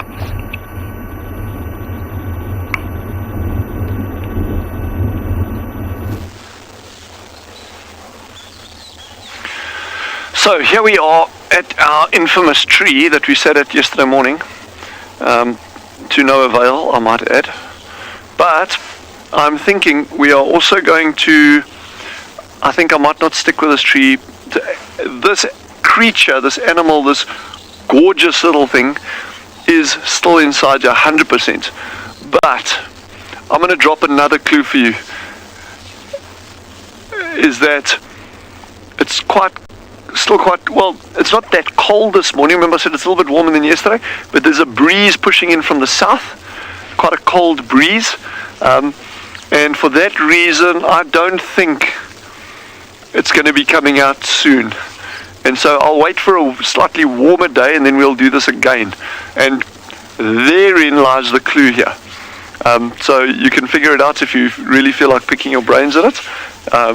But yeah, I think David and I, we're going to just keep on ambling along, this little creature is still inside here, and I'm super excited to show him to you.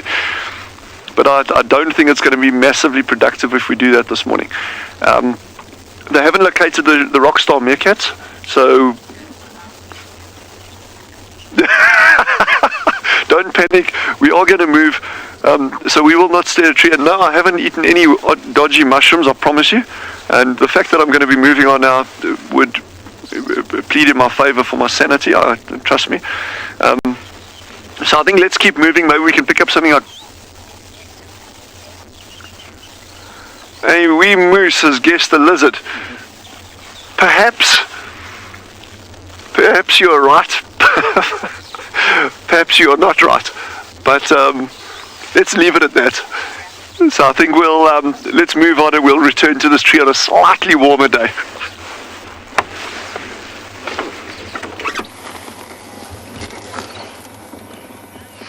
Hyena den is active. It's incredible. There's a carcass and it looks relatively fresh to me. I don't think it can be the same one that James had with the wild dogs last night. We've got Ribbon, Sutu to the side here. I think Tima's the other one, but I need to check. And then we've got Corky's tiny little baby popping his head out of the hole here. Oh no, it's got back down again. Watching the whole thing unfold. Now, Ribbons 2, Gwazi and Shimbulu are really digging into this carcass. Look at them. Oh. This is fresh, this carcass. Well, sorry, what is left of this impala. Corky's cup is squealing. I think you can all hear that. But it's not coming out because his mom's not here.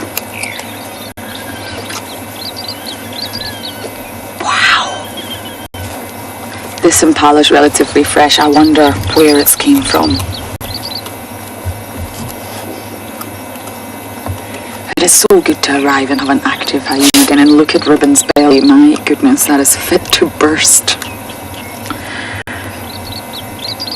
So they stole the wild dog, the Pungwe pack's kill last night. James managed to find them. But I think this impala here, this ram, is much fresher than that.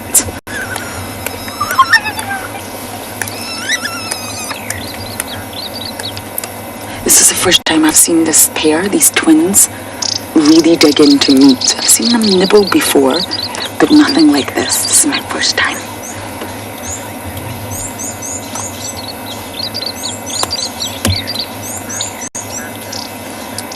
Wow.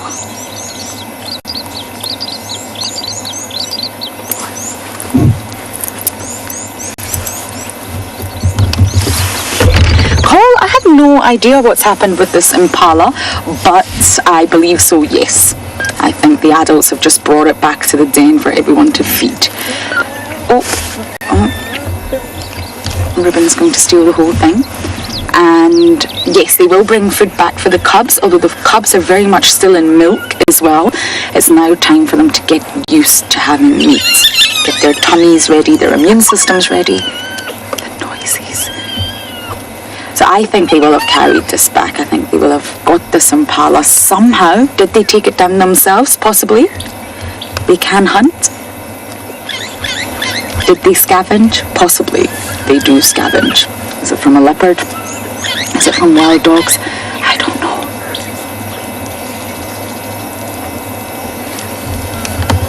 There's really nothing left of this impala though. It could be from last night, but just looking at Ribbon, just got fresh blood on her. Really fresh.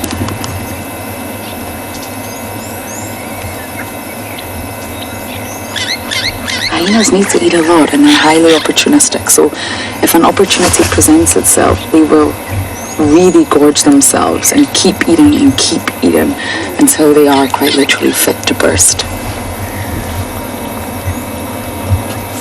And this is the life of a predator out here. Feast or famine.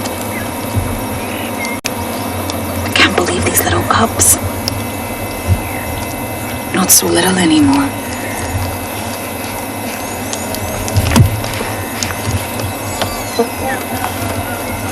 Many of you are commenting on the huge bellies, yes. Huge.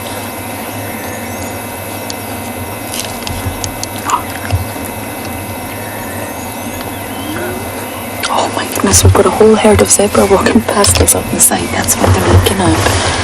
I'm not sure he can, but let's try.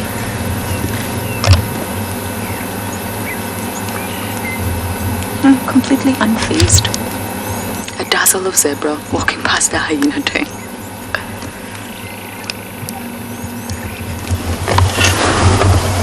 Now, for those of you who maybe missed yesterday's afternoon drive, Tswalu was stalking the cubs from this termite mound. They were out with no adults, all three of them, and Tswalu was stalking them, which was a very scary moment all round. But luckily, nothing happened. Oh, Corky's cub's back out. There we go. Well done, Theo. Oh, what's happening? I want some of that impala. Okay, we've got another hyena coming in. I don't know if it's going to come just yet. Let's just wait and see.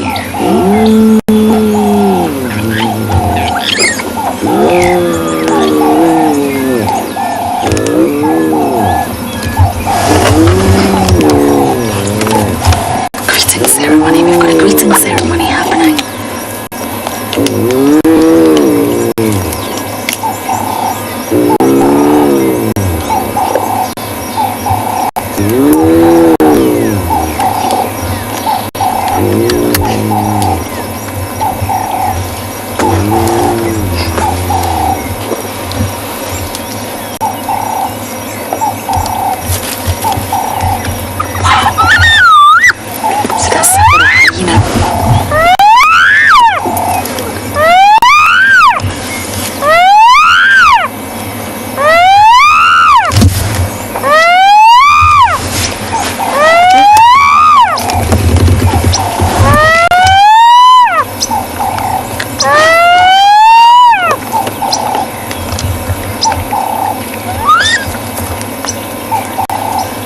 I just want to stay focused on Ribbon for now. There is a hyena trying to come in, but I want to see Ribbon's behavior if this hyena comes closer.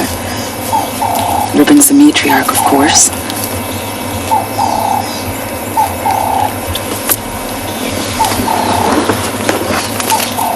Wow, this den is so active.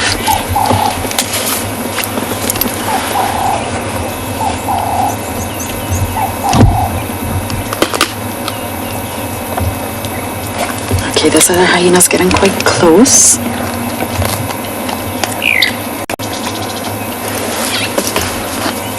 Just want to see all the interactions because that normally tells you a lot of information. Is this individual welcome? Are they not welcome?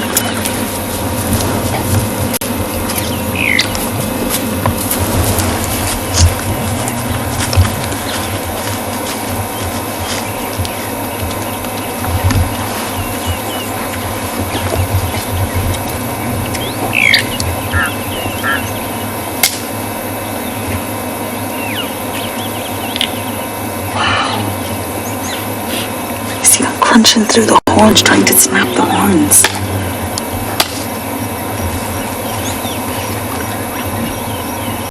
And they can. They've got enough bite force behind that sort of power in their jaws to do that. Many of you are enjoying the sounds. They are incredible, aren't they?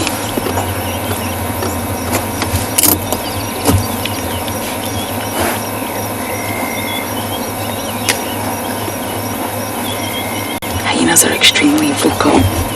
They can't contain it. They're very, very vocal beings.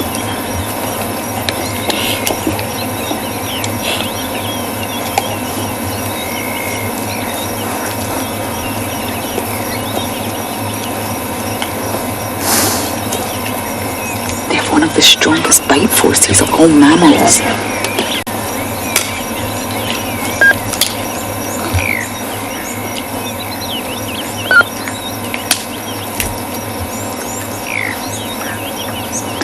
I think we have heart here with Ribbon. It looks like Ribbon, her two little ones. Sutu and Heart.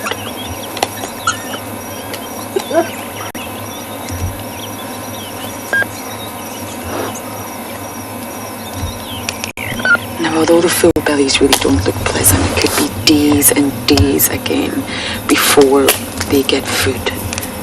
And that's the life of an apex predator out here. So that's why Ribbon is gorging herself. I think it's Heart's gorging herself, and the cubs are just enjoying every single moment of this. You can hear them crunching through the bones.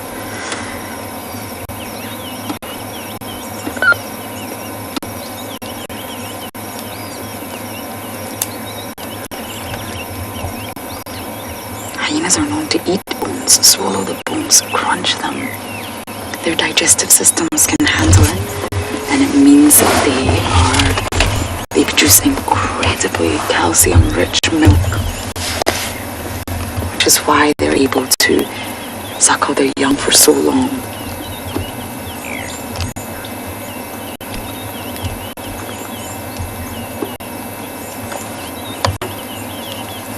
Laura, I don't think so. I know that because the bite force behind this, the sort of action of the jaws is so incredible, and they can lock down.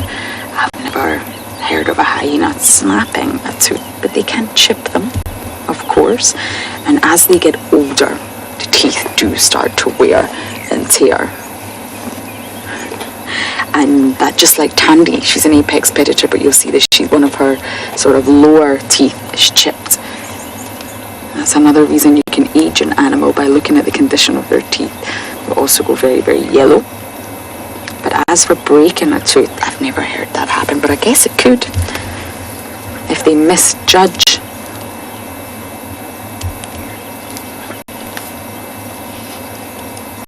And you know, animals out here really don't have to clean their teeth. They don't have to worry about things like that we do.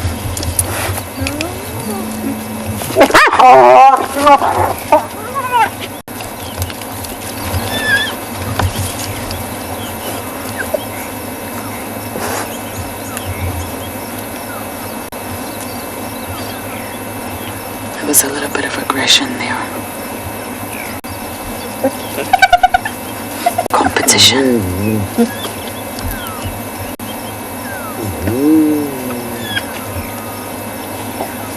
Ribbon exerting her dominance, but not too much.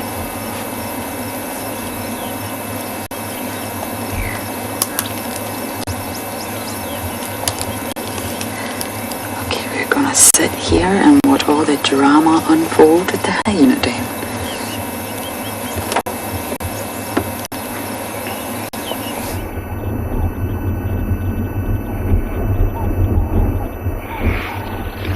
Welcome back to the Masai Mara, guys.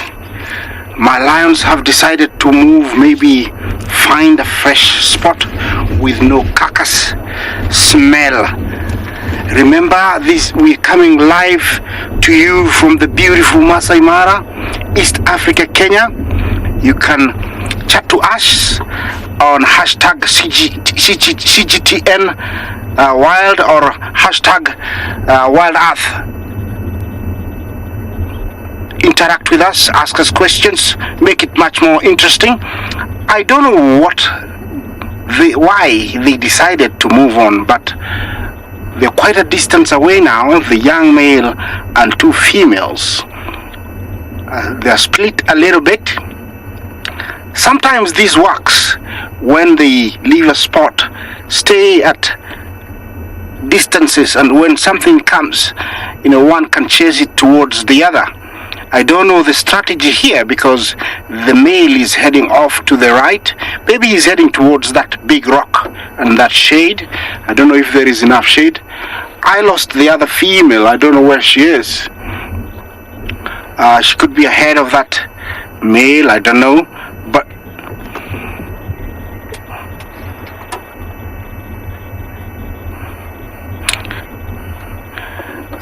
Julian, thank you for your question.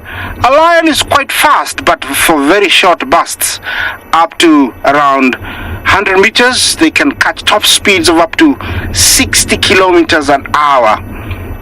That is a very quick burst.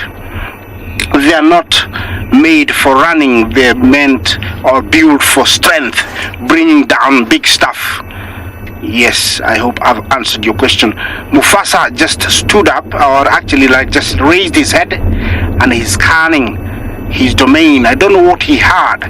Remember, they have very keen sense of hearing and smell, and he might have heard something that I didn't hear. Now he's staring at something way down in the plains. From where he is, there's a very good view. We'll be sharing it with you later on when I turn the vehicle. I had to position like this so we could give you the, the face.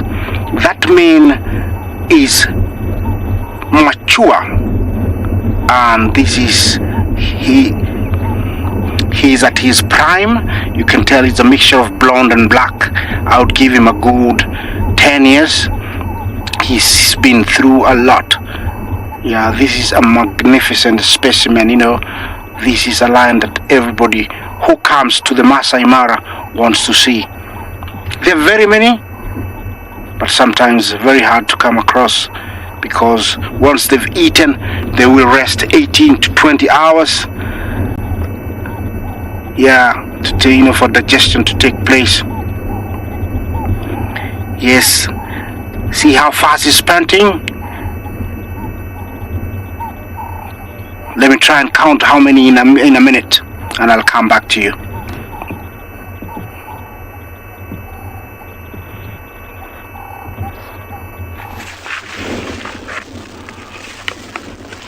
So this tiny little dry thing that we've got over here is quite an interesting one. I just wanted to point it out to you quickly while I've seen it.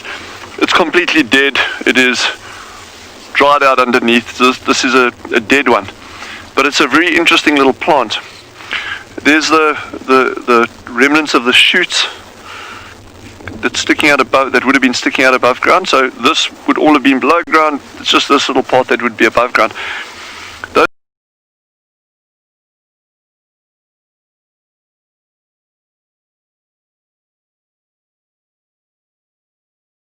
Depend on the space you can put TV if you don't mind. Sorry about that, everyone. I'm just on the radio. Bear with me. Sorry, Rexon. Can you repeat one more time? Lauren, yes, you just you have to check whether you have space where the hyena are. If there's a space for 2 vehicles, you can push 2 vehicles, no problem. Copy. Thanks, Rexon. And Singer, make your way. Sorry about that, everyone. We got all of that, Lauren. We're not in a rush. We can slowly make our way. But if there is place, then we'll slide in there next to you. No worries, you're welcome. See you soon. Sorry about that. Everyone wants to see this action because it's not been active like this in so long. And Chris Rogue, you say that other hyena was Falco. Falco's probably the hyena I know the least.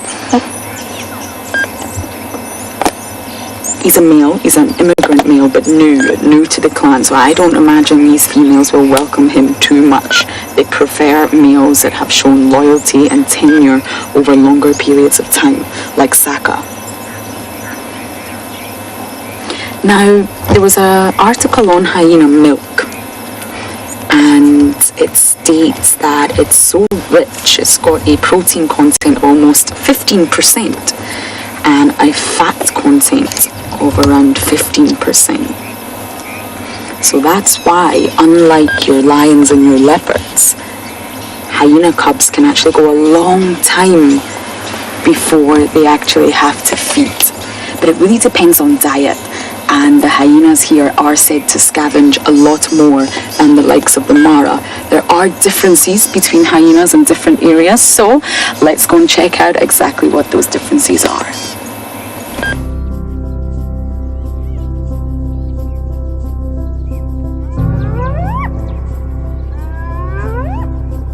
The spotted hyena is one of Africa's most versatile carnivores. They are able to make themselves at home in vastly different habitat types. The landscapes of the Western Kruger and Masai Mara have little in common, so the hyena of each area must take up shelter in very different spaces. In the rich black soils of the Mara, the clans den in secret burrows below the long grass. While safe from the predators, the burrows are not very waterproof, causing quite the muddy mess when the rains come.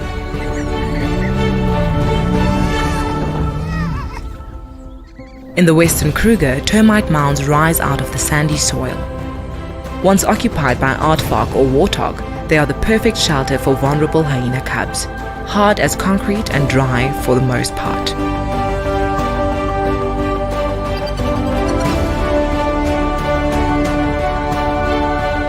Hyena mothers will move their dens from time to time, often as a result of crowding or unwanted attention from other predators.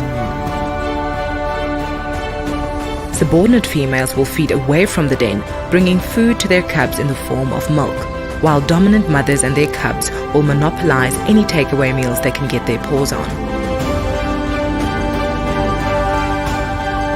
These dens are unique havens of safety and hubs of social activity for one of Africa's most complicated carnivores.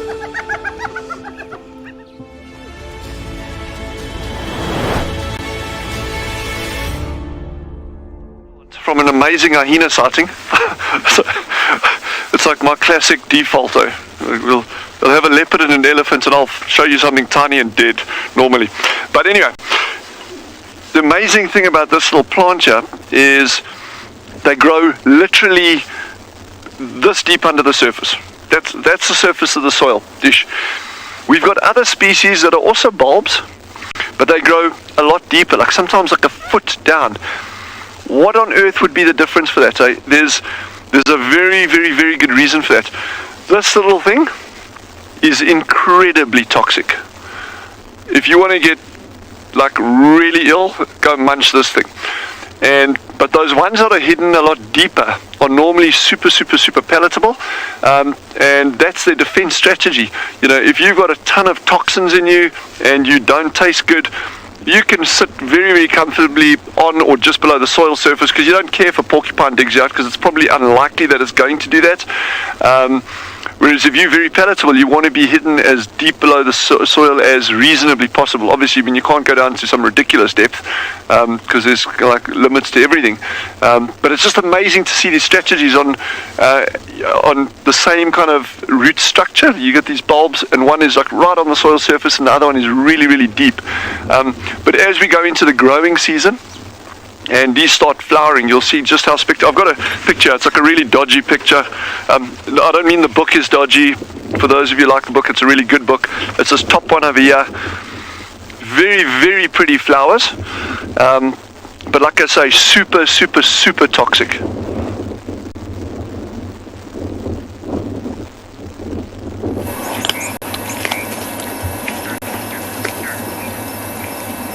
So the feast is still happening. Look at this. Now, immediately, look at this scenario.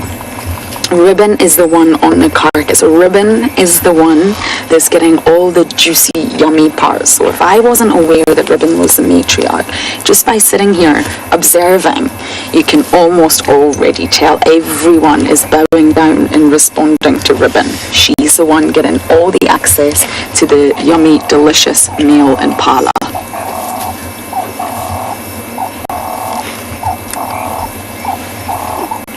The behavior is obvious. Everyone else is waiting. Do you see that? And she probably will let them eat, but only when she's full.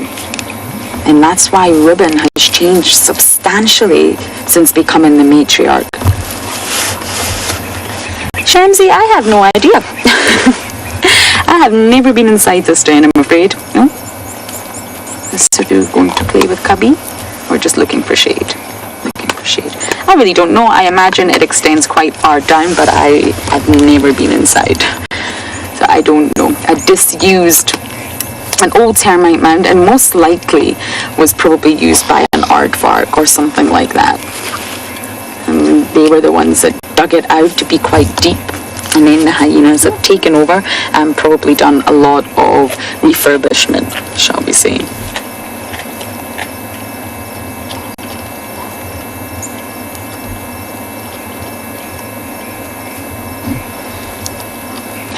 The little ones. Now they won't be able to eat too much. They'll only be able to take little bites, but they definitely are eating the meat, that's for sure.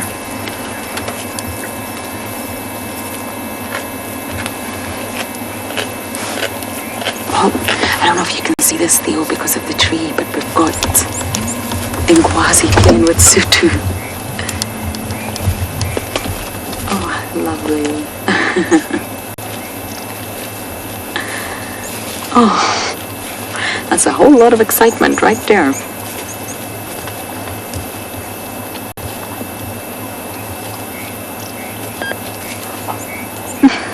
Sutu is June's daughter, classified as a sub-adult, which is probably why the cubs love her so much.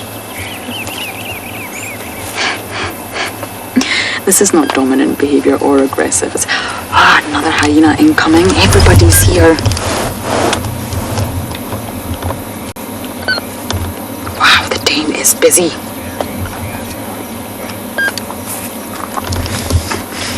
I think this is Luca. You can see the smiley face. I'm not sure if you can all see it, but I can see not the actual face, but on the tummy.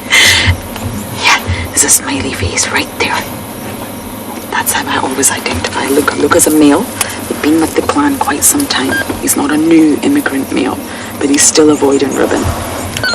He's welcome around the den, but respect your matriarch. The cuteness is still continuing over here. Look at that. Oh, no, we're hungry again. We're gonna go back to food.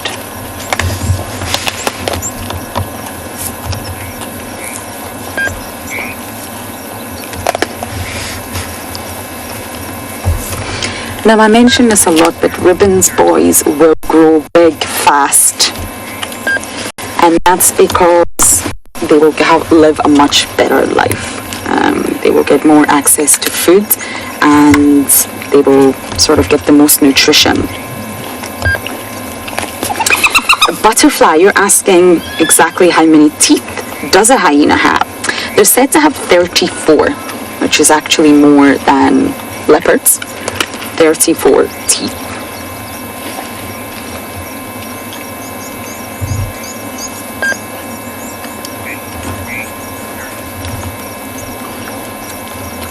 And the sounds of the crunching through bones send shivers down my spine.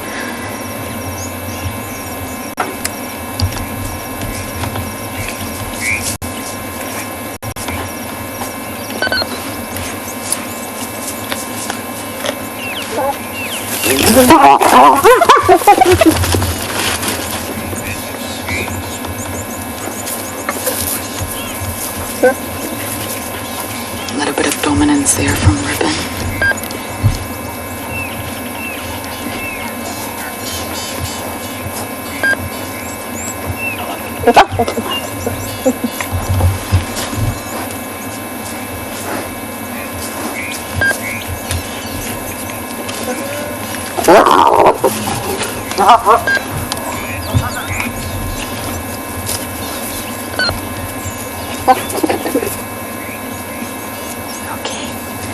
I'm gonna sit here and continue watching all of this unfold at the Juma hyena den.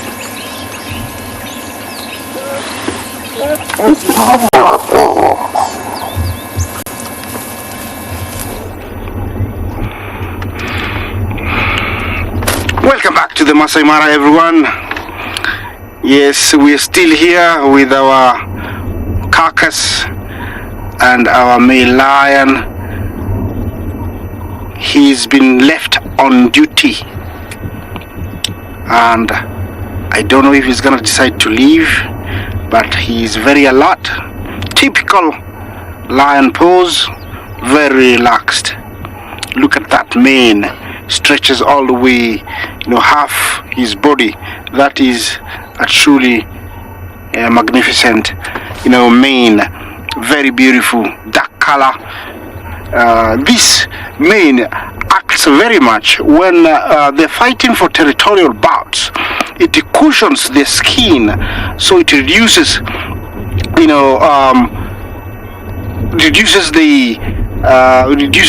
the neck from getting, scratches and being hit. So it cushions the neck, from injuries, and also it does intimidate intruders from a distance. Look at those canines.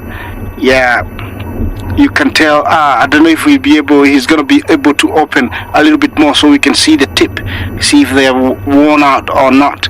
But look at that, he's lost a few carnassials in between the canines, so he's aged, and I can tell the tip is a bit worn out. So he's also, that is a sign of maturity. Yeah, they're about 2.5 inches long. Those are very essential, for fighting, for killing.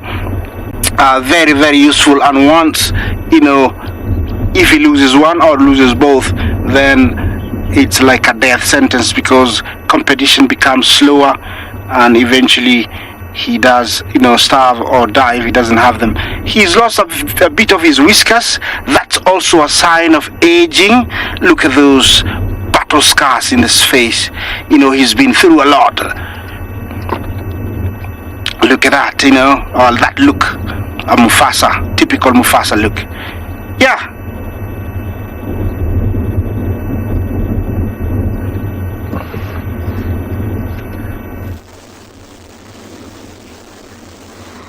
So I know this is a long distance shot here. We got a bit of wind movement on the vehicle, so forgive us if there is a little bit of movement on that frame there. This is the pale chanting goshawk, one of the pair that we've been searching for quite a while. We've had a couple of odd sightings here and there, but we're looking for the nest of these birds. Now the partner of this one is actually sitting behind the vehicle at about 1 kilometer distant. We can even barely see it from where we are, just sticking out the tops of the tree. So we're not going to go there, but we're going to look at this one here.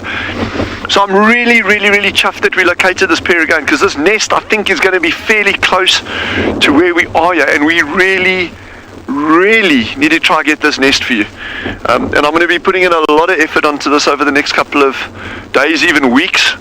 Because like I said, this is slap bang in the middle of the meerkat area, the shelduck area.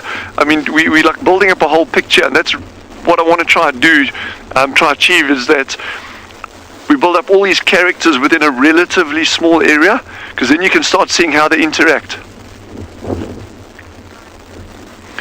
Habion says goshawks are the best. You know what? In so many ways I agree with you there, because they are just such charismatic birds, but also such adaptable raptors. Out of all of the birds that prey on Tswalu, this species, pale chanting goshawk, is probably the single most adaptable with the widest prey range. I've seen them chasing things on the ground, literally running after things on the ground to catch them. They will catch things in mid-flight if they have to. They'll go for snakes, mammals.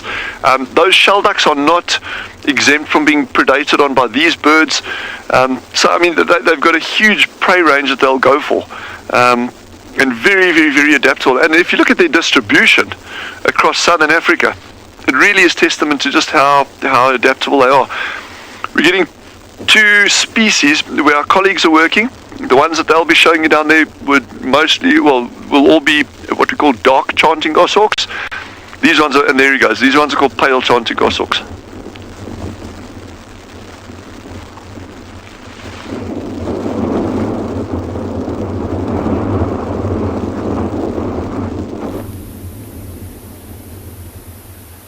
Welcome back everybody to and beyond Pinda, where we have found quite a large herd of zebra as well as a number of giraffe. There's a couple of wildebeest in the distance, and then a couple of white rhino just behind this zebra that you're looking at off to the right hand side. You might just be able to see the ears just now, but in the distance are those wildebeest. You can see they're heading in the opposite direction. Not quite the numbers that you would get in the Mara at this time of year with the migration. You can see even that zebras notice them in the distance. Extremely sharp eyes. And a little bit further off to the right hand side, which you might be able to see the ears of as we zoom in, are what look like about 4 white rhino. A couple of moms and their calves and older calves. But just the backs of them, and they look like they've actually just come from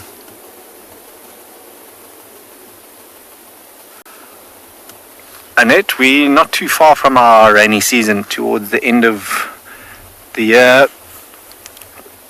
I'd say October, November is when we start to hopefully get our rain. There you see top right is one of the rhino, to the middle of your screen is the back of one, and then on the far left hand side is another.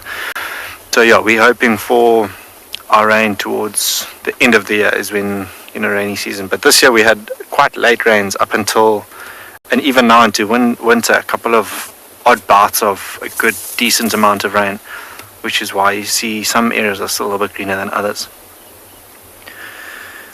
We're going to stick around here and see if these giraffe don't venture any closer to us. It would be quite interesting to see them feeding on quite low vegetation.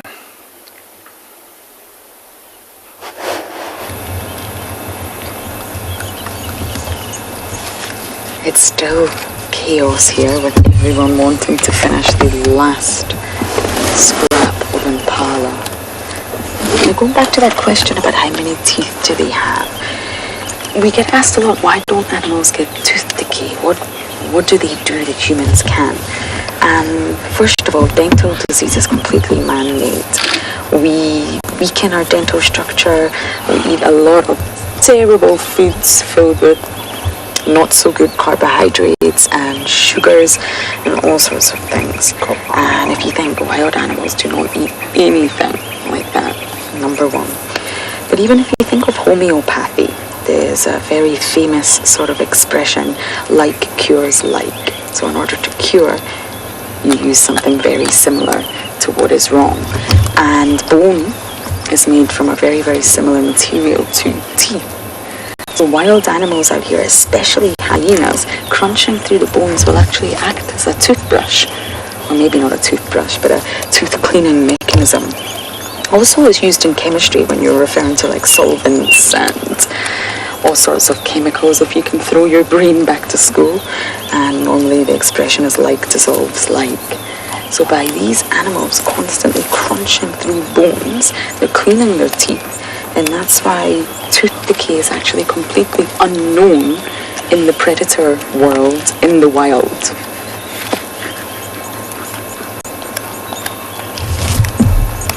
Whereas humans, well, that's a completely different story, what we do to our teeth and all the things that we eat.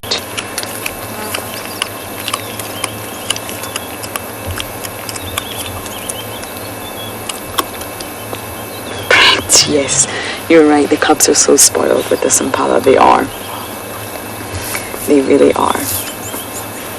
Especially compared to Corky's little one, who's not ready to go on meat just yet.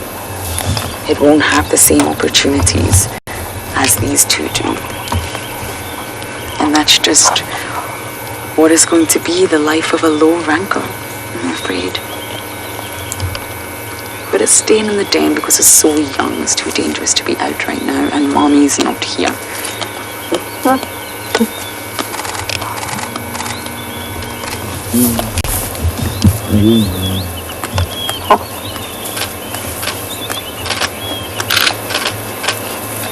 Hyena on the right, I'm sure it's hard keeping her head down like that. Very submissive. Ribbon, don't worry, you're still the boss.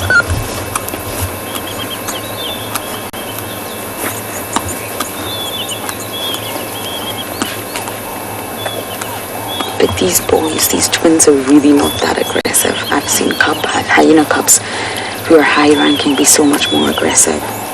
I often wonder if it's to do with their mother's history. Ribbon was a low ranker at one point in time. Oh, many of you are feeling sad for Corky's cub. Please don't. She's actually, I don't know why I keep saying he or she has a much better life than as if they were completely alone. This little cub has this pair, Ngwazi and Shimbulu, to protect it and to just keep it company. Imagine if Corky's little one was in this den completely alone. There's lots of activity, there's lots of adults around. They spend their days together playing. I came here many times and found the three of them out of the den playing, but of course we can't stay here when there's no adults, so we leave. And Corky does come, I promise you. It's just a little bit harder for Corky to find food, to get access to food. And that's why she needs to go away for a few days, feast, eat, stock up, and then come back with lots of nutritious milk for her little one. And Courtney's little one's learning. She's learning from this pair here. My goodness, they're really enjoying this, aren't they?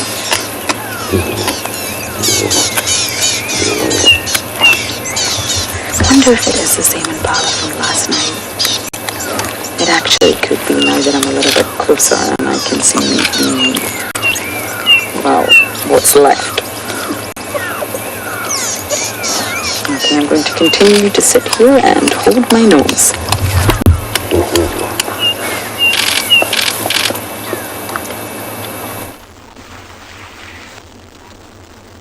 So what we've got,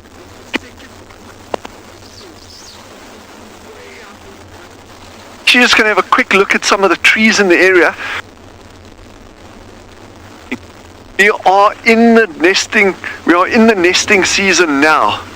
We are in the nesting season now, and that's so even if they don't necessarily have eggs or chicks at the moment, I really want to locate the nest. And it's literally going to be a matter of doing a bit of legwork, putting in the hours and actually trying to pin these birds down, because if we can find that nest, it is going to be some fantastic viewing over the next couple of weeks. And some of it might be a little bit gory. You know, you can get them bringing meerkats back to the nest, you can get them bringing doves back, whatever. I don't care what as long as they don't bring a shell duck nestling or duckling back to the nest, then I can be quite happy.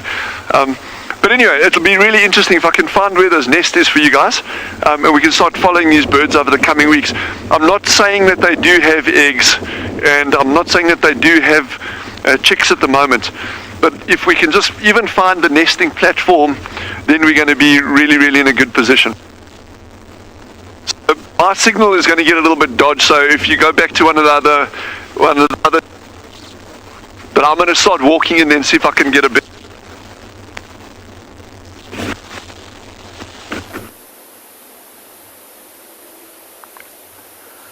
Welcome back everybody to Ambient Pinda, where we've got a little bit of a better view of this tower of giraffe as they stand peering at what looked like a little group of vervet monkeys out of picture behind us, hopping through this long grass. I think that's caught their attention. You can see they're all fixed in a certain spot,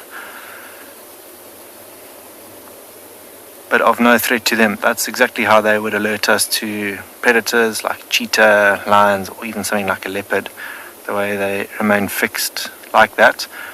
But yeah, of no threat to them, those vervet monkeys. They've all just come out of a very dense quarry area that I think they were feeding on the remains of the berries from the season, or the fruits of the quarries, which have a little bit more nutrients in them for them. But yeah, we're actually quite lucky to be where we are, because a lot of them, I think I counted 8 earlier, are all slowly but surely heading towards us.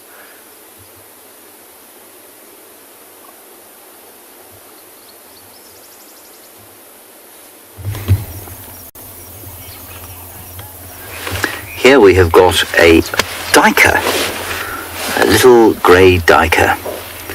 And we're back on our southern boundary. We've been following tracks of wild dogs all morning, but what we have here is a gentle antelope instead. Not so gentle all the time.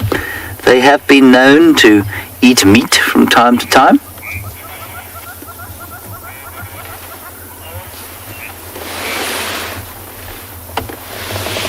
So they're not entirely without violence in them. And it is a cute little thing.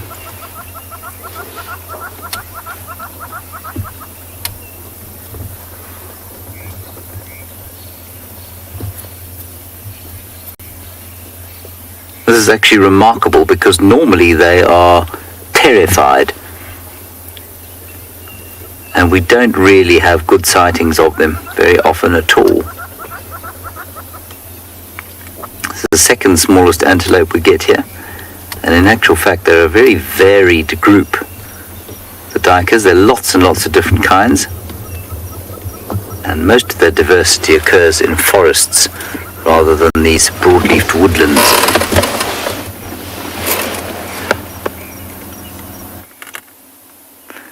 And that was that. Well done, BK. We also had a little sparrowhawk here. Let's see if that little sparrowhawk is... Oh, there it is. Is right... Ooh. You see up in the tree there, BK?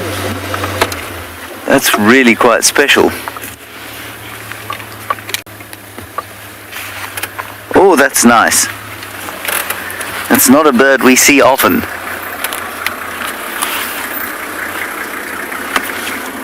Shinanyana. Shilentla. Go. I'm just telling the guy next to us because he thought we'd maybe had some wild dogs. So that's the little sparrowhawk, one of 5 or 6 different accipiter species that we get. Those are the hawks, and this particular one has got yellow eyes and yellow cere and yellow legs. Not very easy to see from this picture that you're looking at.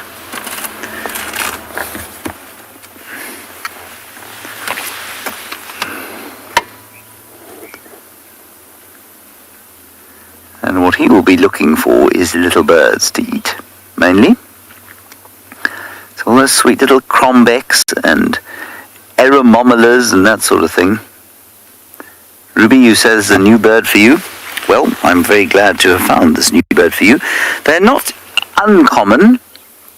It's just that they're normally pretty secretive and they don't sit out in the open like this one's doing.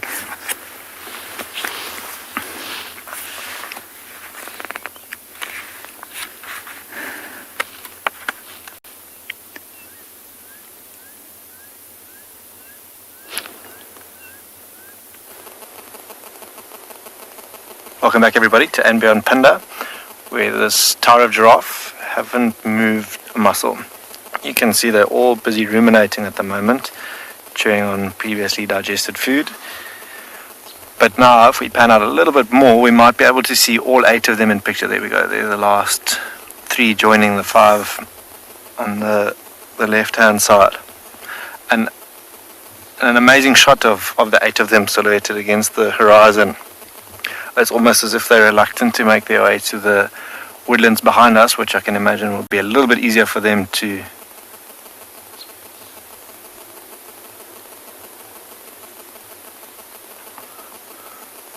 Joel, I think it varies between males and females, males being slightly longer, but I'd say a good sort of 2 and a bit meters maybe. Not 100% sure what that is in feet, but they've got extremely long necks. But the same amount of vertebra that you and I have, Joel, in a giraffe. And you can actually watch, I'm not sure if we zoom in on that one that's facing us, busy chewing now. If it stops chewing, you'll be able to watch that cut go all the way down its throat, and then it will bring more back up. It's actually quite amusing to watch as it does it. But now that it's on the move again, we might not be able to see it as clearly. Have a look at those 2 in the middle now. And they look like 2 young males doing what they call necking. So that's their equivalent of fighting, sizing one another up like that. And they'll actually, if they do carry on, throw their heads at one another and try push each other off balance to establish who the more dominant of the 2 is.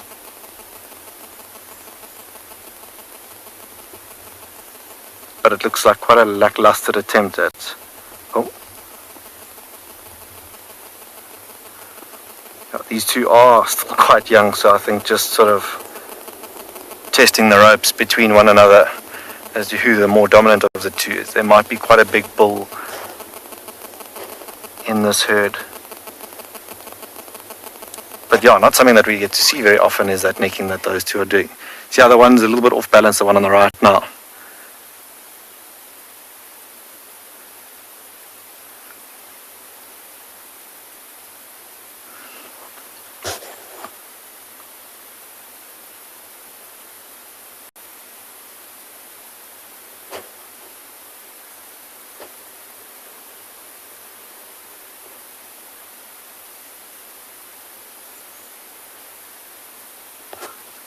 American women, yes, it is actually very special to see them doing that necking behavior or that fighting of theirs.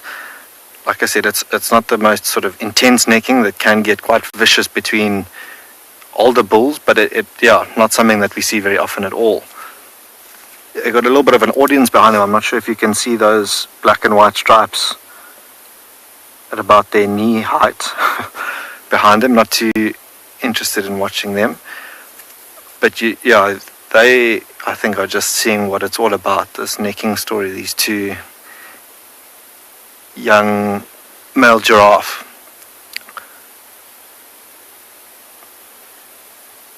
Beautiful scenes. They're slowly but surely starting to make their way back into the woodlands behind us. I think it's a little bit easier for them to feed there than it is here in these quarries. These quarries are really low.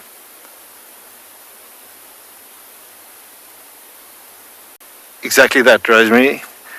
Sometimes an eyeball, sometimes you see males' necks get sort of very patchy from all of that necking or fighting that they do. But exactly that. I don't think either of these two will lose an eye, luckily, in this bout. But it is an event where they can start to lose things like their eyesight.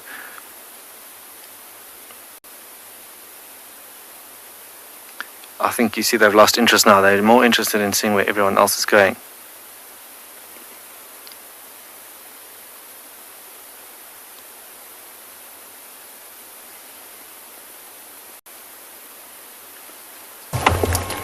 Still lots of feasting going on, and what's been so fascinating is watching the interactions between Ribbon and Heart. Now, Heart and Ribbon have always had a close relationship, and recent science states that they will remain with those, I say loosely friendships, but alliances. And from what I can see here, we've got Ribbon at the top, naturally, and then her daughter Antima will also have that silver spoon in the mouth and become sort of number 2 on this hierarchy, and I think Heart's number 3. So although Heart's patiently waiting at the side, Ribbon's not really chasing her away or putting that tail up and acting extremely dominant. Not really. She's getting a little bit annoyed with her and she snaps, but essentially speaking, Heart's very welcome here. So it's Ribbon and Tima, then Heart. It's June and Corky that I'm not sure about. Heart's hungry, she wants some.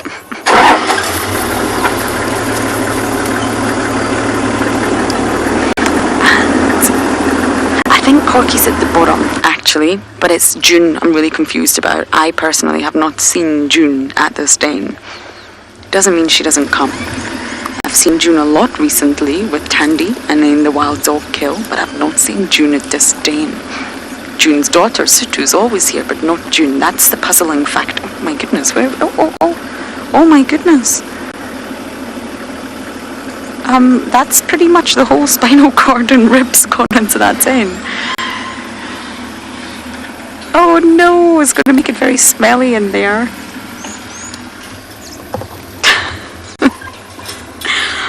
Poor Heart. Dripping in saliva.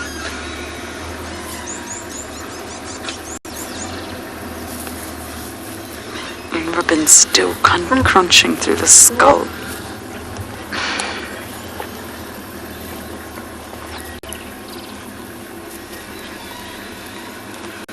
Grey beard, it really depends. Normally, seasonally, winter can be very harsh for them. Summer seems to bring a lot more life, a lot more young prey for them. And oh, Heart trying to get it back out the den. Oh my god, this is so fascinating. So yes, it's a life of feast or famine for any predator. So if hyenas could, they would eat all day, every day. But it doesn't work like that. Because they gorge themselves, you can see Ribbon's belly is so full, she'll take a few days to rest and digest. But it's a life of opportunities. Seize any opportunity when you can. So I would say a big kill, like this impala, every 2 to 3 days. But tomorrow, if they come across another wild dog pack that have just hunted something, they will absolutely try to steal. You never know when times are going to get difficult. And that's why they need to eat as much as they can, especially Ribbon. She's got 2 youngsters.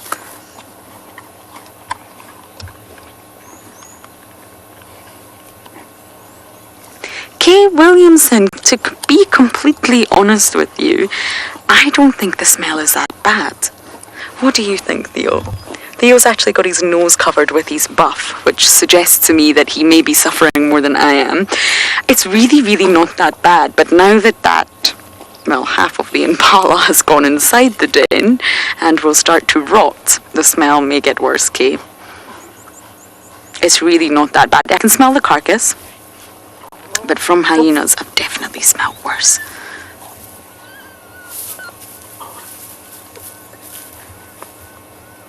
Ribbon appears to hardly be able to move. She is suffering greatly from this heavy belly. Heart's also very full. Everybody's full. If we just take a look at Sutu over here, in a deep slumber.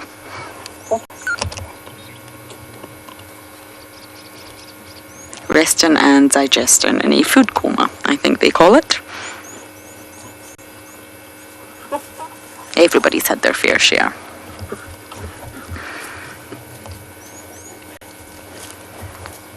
Shimbulu, I think you should bring that back outside the den.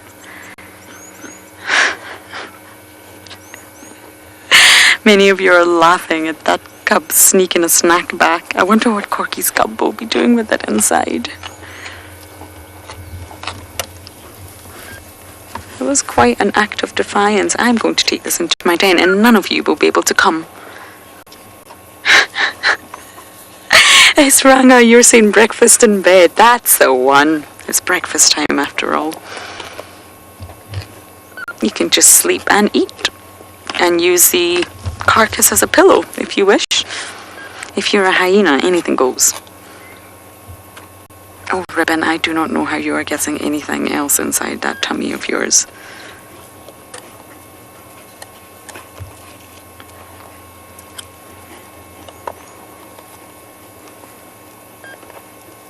Now, Ribbon's grown so much in her change of status. She was not this big before. She really wasn't when she was a low ranker.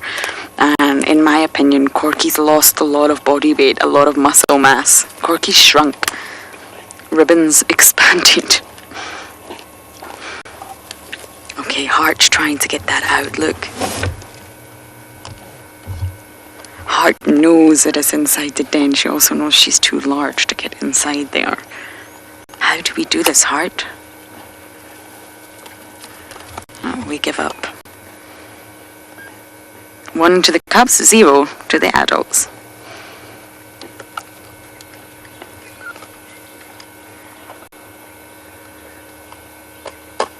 Heart's got quite a wound on her nose. Can we take a closer look, Theo? Wait till she turns. It's right down the middle. See that? It's quite a nasty gash. Ouch. She will heal though. Hyenas are remarkable. They're remarkably resilient. It takes a lot to bring a hyena down.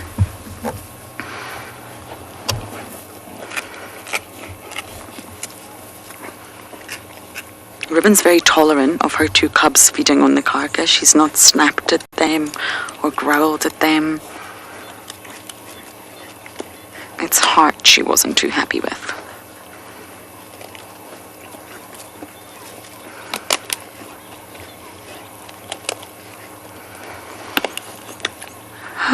What a highly busy and entertaining morning. I'm going to sit right here and see what else occurs.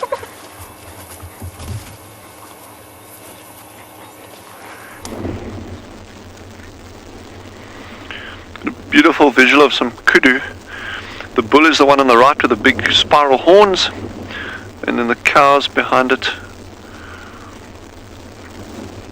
We've actually been watching them browsing those bushes with the very white stems directly in front of the kudu bull. Those are the shepherd's trees that we've been talking about a couple of times. And remember I said how palatable they are. Animals absolutely love them. It's a super, super, super important species out here for them in terms of browsing species.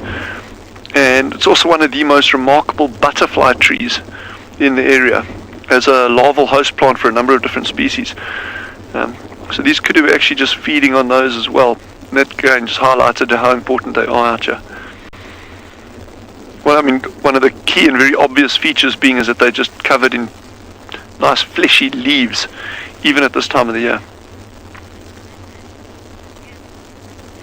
Linda says he's beautiful. Oh, so right, eh? I love that white chevron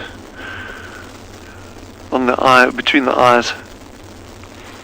So a lot of these facial markings are visual, very important visual things, eh? If you think that a lot of these animals see in shades of grey, in other words, we say, oh, they see in black and white. It's not black and white, it's like shades of grey. Those of you of the marginally older generation, and I'm trying to put that as nicely as I can, you'll remember black and white televisions. So imagine you're watching a black and white television, so it'll become shades of grey. So that kudu, for all intents and purposes, just disappears in this landscape. There you go, come on, there we go. That's what I was hoping, that he would actually start feeding while you're watching on that shepherd's tree.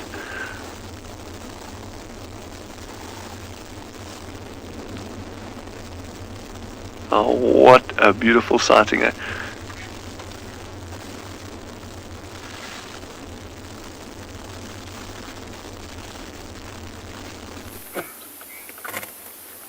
Here we have got a small rodent making its way across a clearing. Oh, what has it seen? Oh, something terrifying. Now it is back up the tree, out of sight. Give it a second, it might poke its head out like it did earlier. This is the Smith's bush squirrel, or tree squirrel. Oh, there it is, up top, BK. It's emerged. Ha! Very good at climbing trees, the Smith's bush squirrel, or tree squirrel.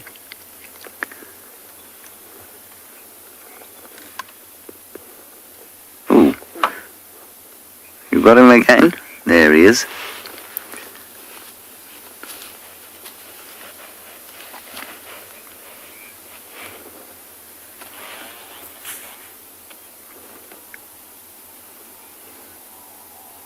Yes, exactly, Mr. Zero. He's double checking that there are no dikers about to come and feast upon him in his living room. I say they eat meat. They've been recorded eating meat. It may have. It's not a lot of. It's not a lot of records.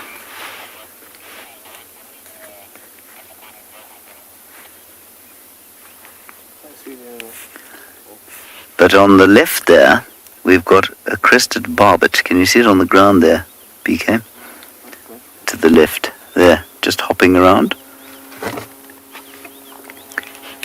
Gorgeous colours. Marvellous. Now it's having a fight with a squirrel on the ground. The action is, well, it's too much to describe, as you can hear from my voice.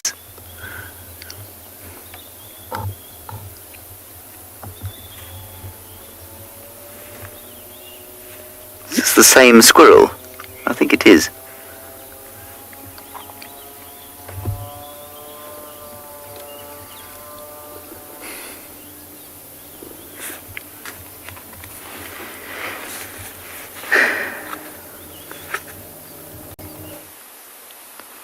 Welcome back to And Beyond Pin, everybody. Where in picture we've got one of the more beautiful looking birds who's just flown off, the lilac-breasted roller. And there's a pair of them. Might be able to zoom into the other one who's perched a little bit further back on that dead branch on the right hand side. If it too flies off, I'll have to show you in the book. but the pair of them are actually hunting at the moment. This area behind us was burned yesterday for a fire break, and you can imagine with the fire coming through, all of the locusts, crickets and other insects that will then fly away from them, that these two will then try and hunt. And a couple of times now they've gone and landed and picked at things to eat. There's them, glossy starlings, 1 or 2 fork-tailed drongos that are all in the vicinity waiting for the next moment to find something to eat. And there's even an African hoopoe perched on one of the other trees.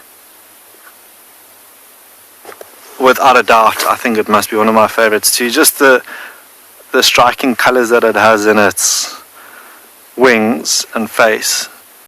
And I'm not even going to bother with the book, because to see it in the flesh is far better. You can see how busy its head is, looking literally everywhere for any little tasty morsel this morning, as it starts to heat up. Things that were maybe disturbed in the fire yesterday might be moving and might find themselves in the clutches of this little lilac-breasted roller.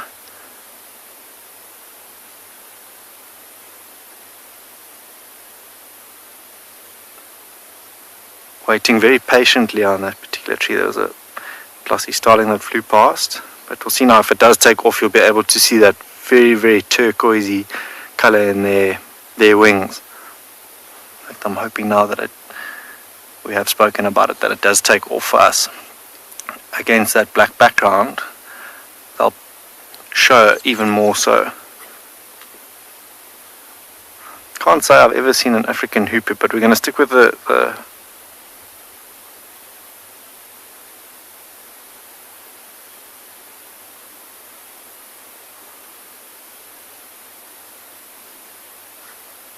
Sultan. They just, I think we're very fortunate with their colors in terms of striking colors. There are a number of different bird species, they're bee eaters as well, that also have really pretty colors, some of them.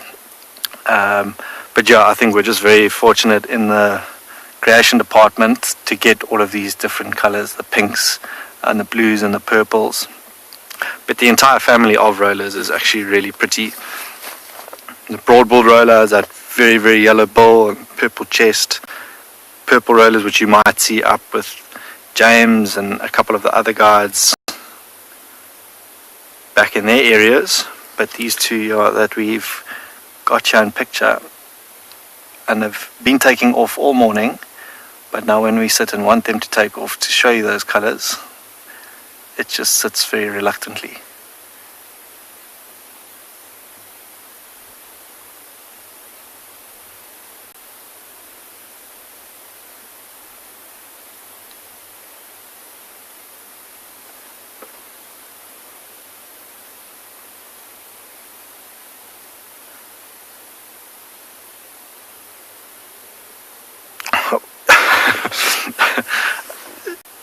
Always go against what I say in terms of flying and things like that. This one doesn't want to fly at all. It's as if it's glued to that branch that it's on.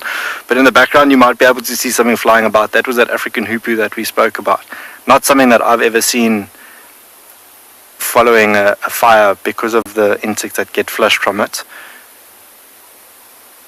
But a little bit more active than the roller in picture. Yeah, that we wait patiently for to take to the skies. Listen to that call. What a really, really harsh call for such a pretty bird. As do most, even the purple-crested turaka, very, very harsh call for such a pretty bird. But that unmistakable sound of the lilac-breasted roller that you heard now. I'm not sure if you managed to hear that. There we go. Straight down to the ground. Let's see if it's...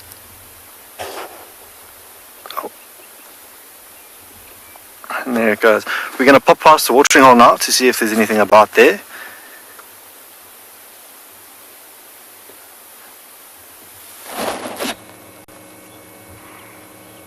So Ribbon has disappeared.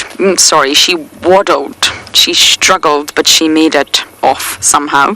And what's been fascinating to watch is now Heart is alone. And Heart's always been in a steady position, but she's really showing a lot of dominance towards Sutu. Sutu being the sub-adult, that's June's daughter. Not necessarily Ribbon's boys, but she's been quite dominant and aggressive towards Sutu. So that shows me still that Heart is very much higher rank than June, or at least June's offspring. Out of everybody here, Sutu is the lowest ranker. She's still a sub-adult, but still her rank is really not high.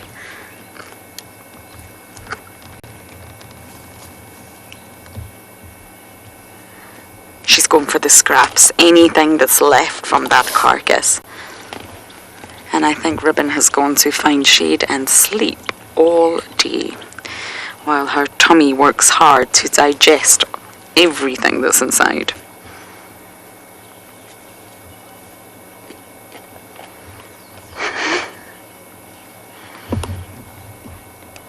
So hopefully one day we'll get to figure out the mystery, which is where does Heart sit in this hierarchy?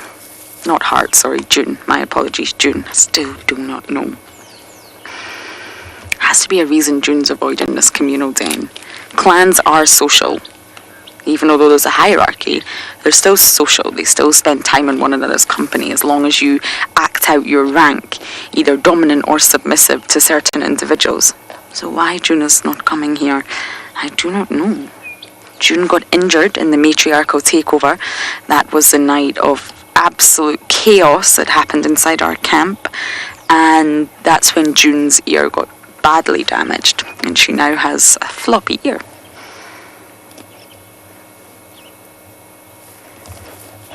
I think the cubs are also exhausted.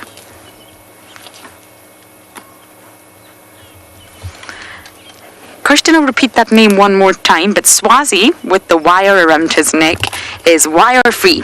It's gone. It's completely gone. We managed to get it off with the help of a vet. So we went live. We went live with Tswazi immediately after he woke up, and he was absolutely fine. He's been sighted many times since, so he is wire-free. And the reason there was human intervention there was because, sadly, the fact that Tswazi had a wire was human-caused.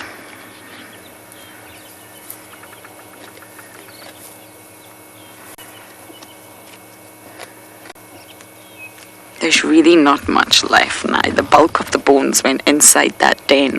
If only we could see what Corky's little one is doing with it.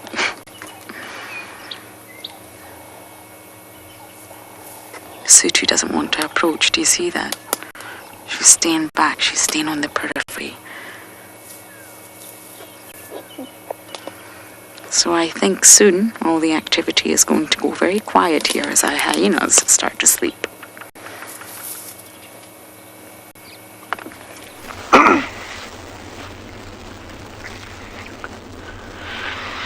So this little pile of twigs right in the top of this tree up here, this is an old pale chanting goshawk nest. And I don't mean the pale chanting goshawk was old. The nest of the pale chanting goshawks is an old nest. But this is the kind of nesting structure that we're looking for. And this one is actually collapsed down somewhat. This particular nest is about 2 years old already. They are known to reuse nests, but this one hasn't been used in the past 2 years. That's the kind of thing that we're looking for here, and it just gives you some idea of how challenging it's going to be, because this one is super easy to see. It's like right next to the road. But if you've got a nest that size and it's in one of these blocks are massive. Birds, as opposed to like you stumbling upon it. It'll be blind luck though. I've got the feeling we're being watched. There's a giraffe watching us out the back over here as well, and we got another. Yeah, I'm not going to climb a tree today. There's another giraffe just to the right over here. Sorry, Davy, I'm making Davy jump around. It's like you're all getting dizzy, eh? So it's nice. Yeah, so it just shows as we're moving through these landscapes here, we're looking for nests and odds and ends. Yeah, there's all sorts of little creatures that are cruising around and watching us as well. Well, that's not a little creature. That's a fairly large creature.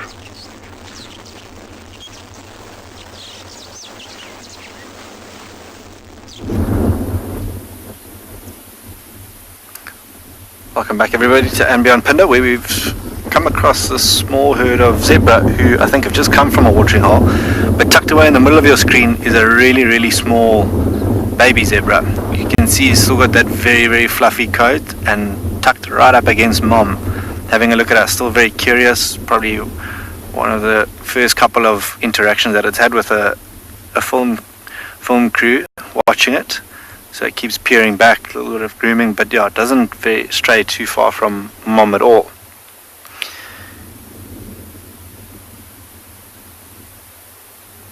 As they're busy grazing now in the open, it is starting to heat up significantly. There's a herd of wildebeest behind us out of picture that have found their resting spot for the day. But you can see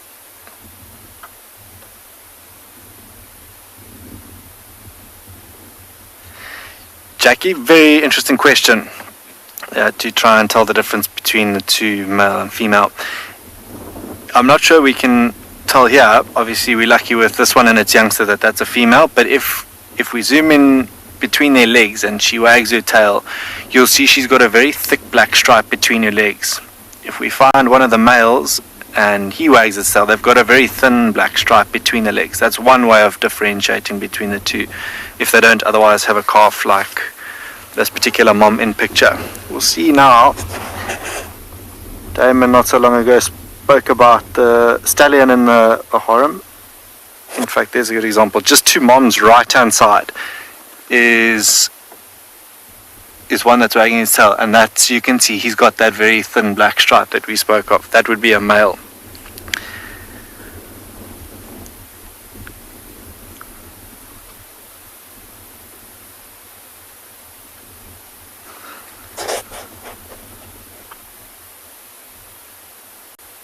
Have a look at that youngster still peering at us from behind these two here closest to us. In case of Curious George. All of the adults either grazing or sort of busy doing something. That little youngster still finding his feet out here.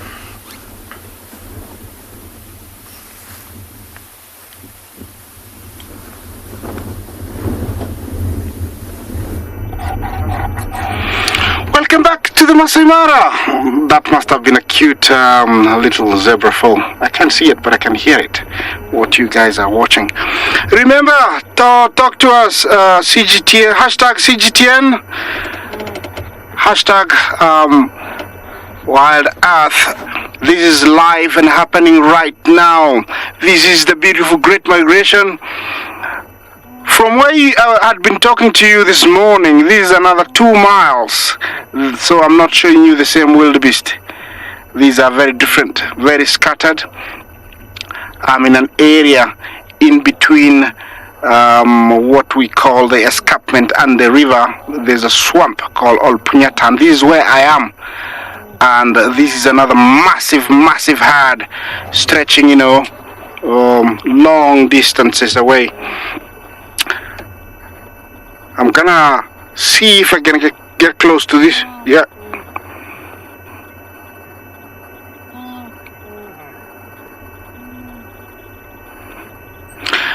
Judy, thank you for your question.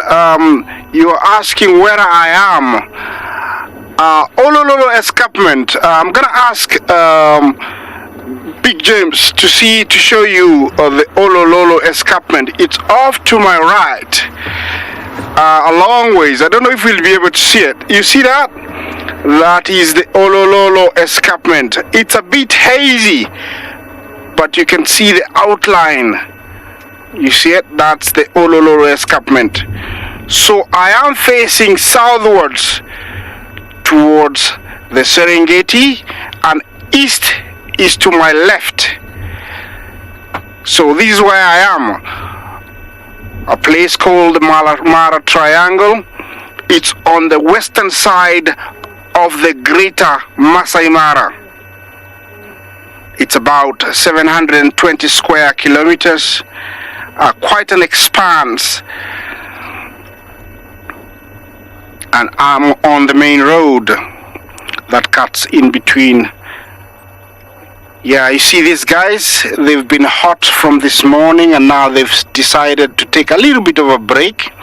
Of course, it's a very dangerous area because the grass is very tall or high and they can be easily be stalked. A few zebra there taking refuge in between the wildebeest. Very smart of them to be in the middle. So if they were spooked or somebody was to choose lunch, they would be out of the menu. Yeah, there are a few that are lying down. They could have been walking the whole night, and a few are trying to find their moms, as are trying to get rid of insects by scratching themselves. You can see there. Yeah, of course, yeah, there are thousands and thousands. During this great migration, there is about 1.5 to 2 million animals migrating in one direction. Quite a sight to behold. I wish all of you were here. Yeah, it would be amazing for you to have here. We're gonna zoom in for you so you can enjoy the, the numbers.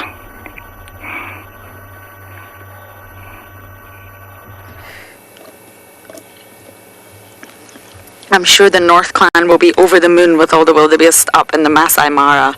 The North Clan are incredible hunters. They hunt so much more than scavenge. The percentage is said to be 80% to 20%, 80% hunting. And that's because they have such great numbers. I think it's 90 strong now, or thereabouts, and they're very cooperative. They work together. If all the hyenas work together, they can take down quite a substantial size prey. Oh, hearts off with the skin, I think. Sutu's back on the scene, and I think the cubs are extremely tired. Oh, there's a horn. Sutu's got a horn. Yeah, Heart's walking completely off. I don't think we'll be able to follow her. She's left the den.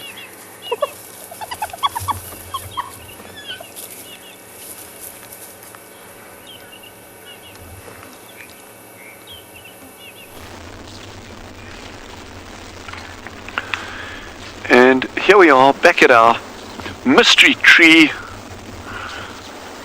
Still no sign of the denizen that resides within its deep, dark depths. But patience shall reveal all. Just kidding. But it will. We'll just, we're going to return to this tree over the next couple of days in slightly warmer weather than we're having now. And hopefully we'll see something really cool pop out there. And who knows what it could be. Maybe there's not even anything in that tree. But, oh, Laura Moore says it's a tree. It is a tree. Well done, well spotted.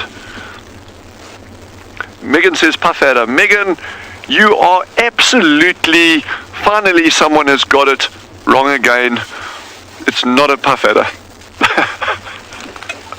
No, but there is, I really want to, put it this way, I don't want to,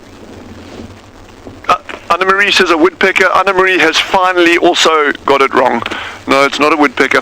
But what I really don't want to do, I don't want to just drive past the tree. Oh, there it is. You know, I want to be sitting when it actually emerges, and that's the fun part about it. So just bear with me a little bit, you know, over the next couple of days. If it works, it works. If it doesn't, it doesn't. You know, nothing ventured, nothing gained.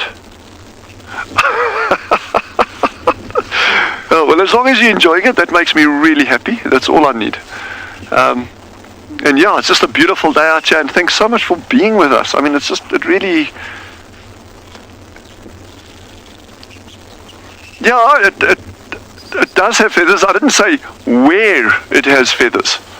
And I will bet you I will be right at some point. So there's a little mind twister for you there. I'm sure it has feathers at some point. There we go. That'll be a clue for you. Yeah. But you know, the whole thing with being out in the bush is just having an enjoyment for it. Butterfly says, is it an ant? No, it's not an ant. Ants don't have feathers to my knowledge. But if you enjoy the outdoors, you'll start looking after it. It doesn't matter whether, if you stay in Germany and you've got a little forest down the road, if you enjoy the outdoors, you'll have an appreciation and you'll really enjoy that aspect of it. If you stay somewhere else, it'll be exactly the same thing. And there's no difference out here. Anyway, long story short, have an amazing day, stay safe, and I can't wait to see you all this afternoon on our drive.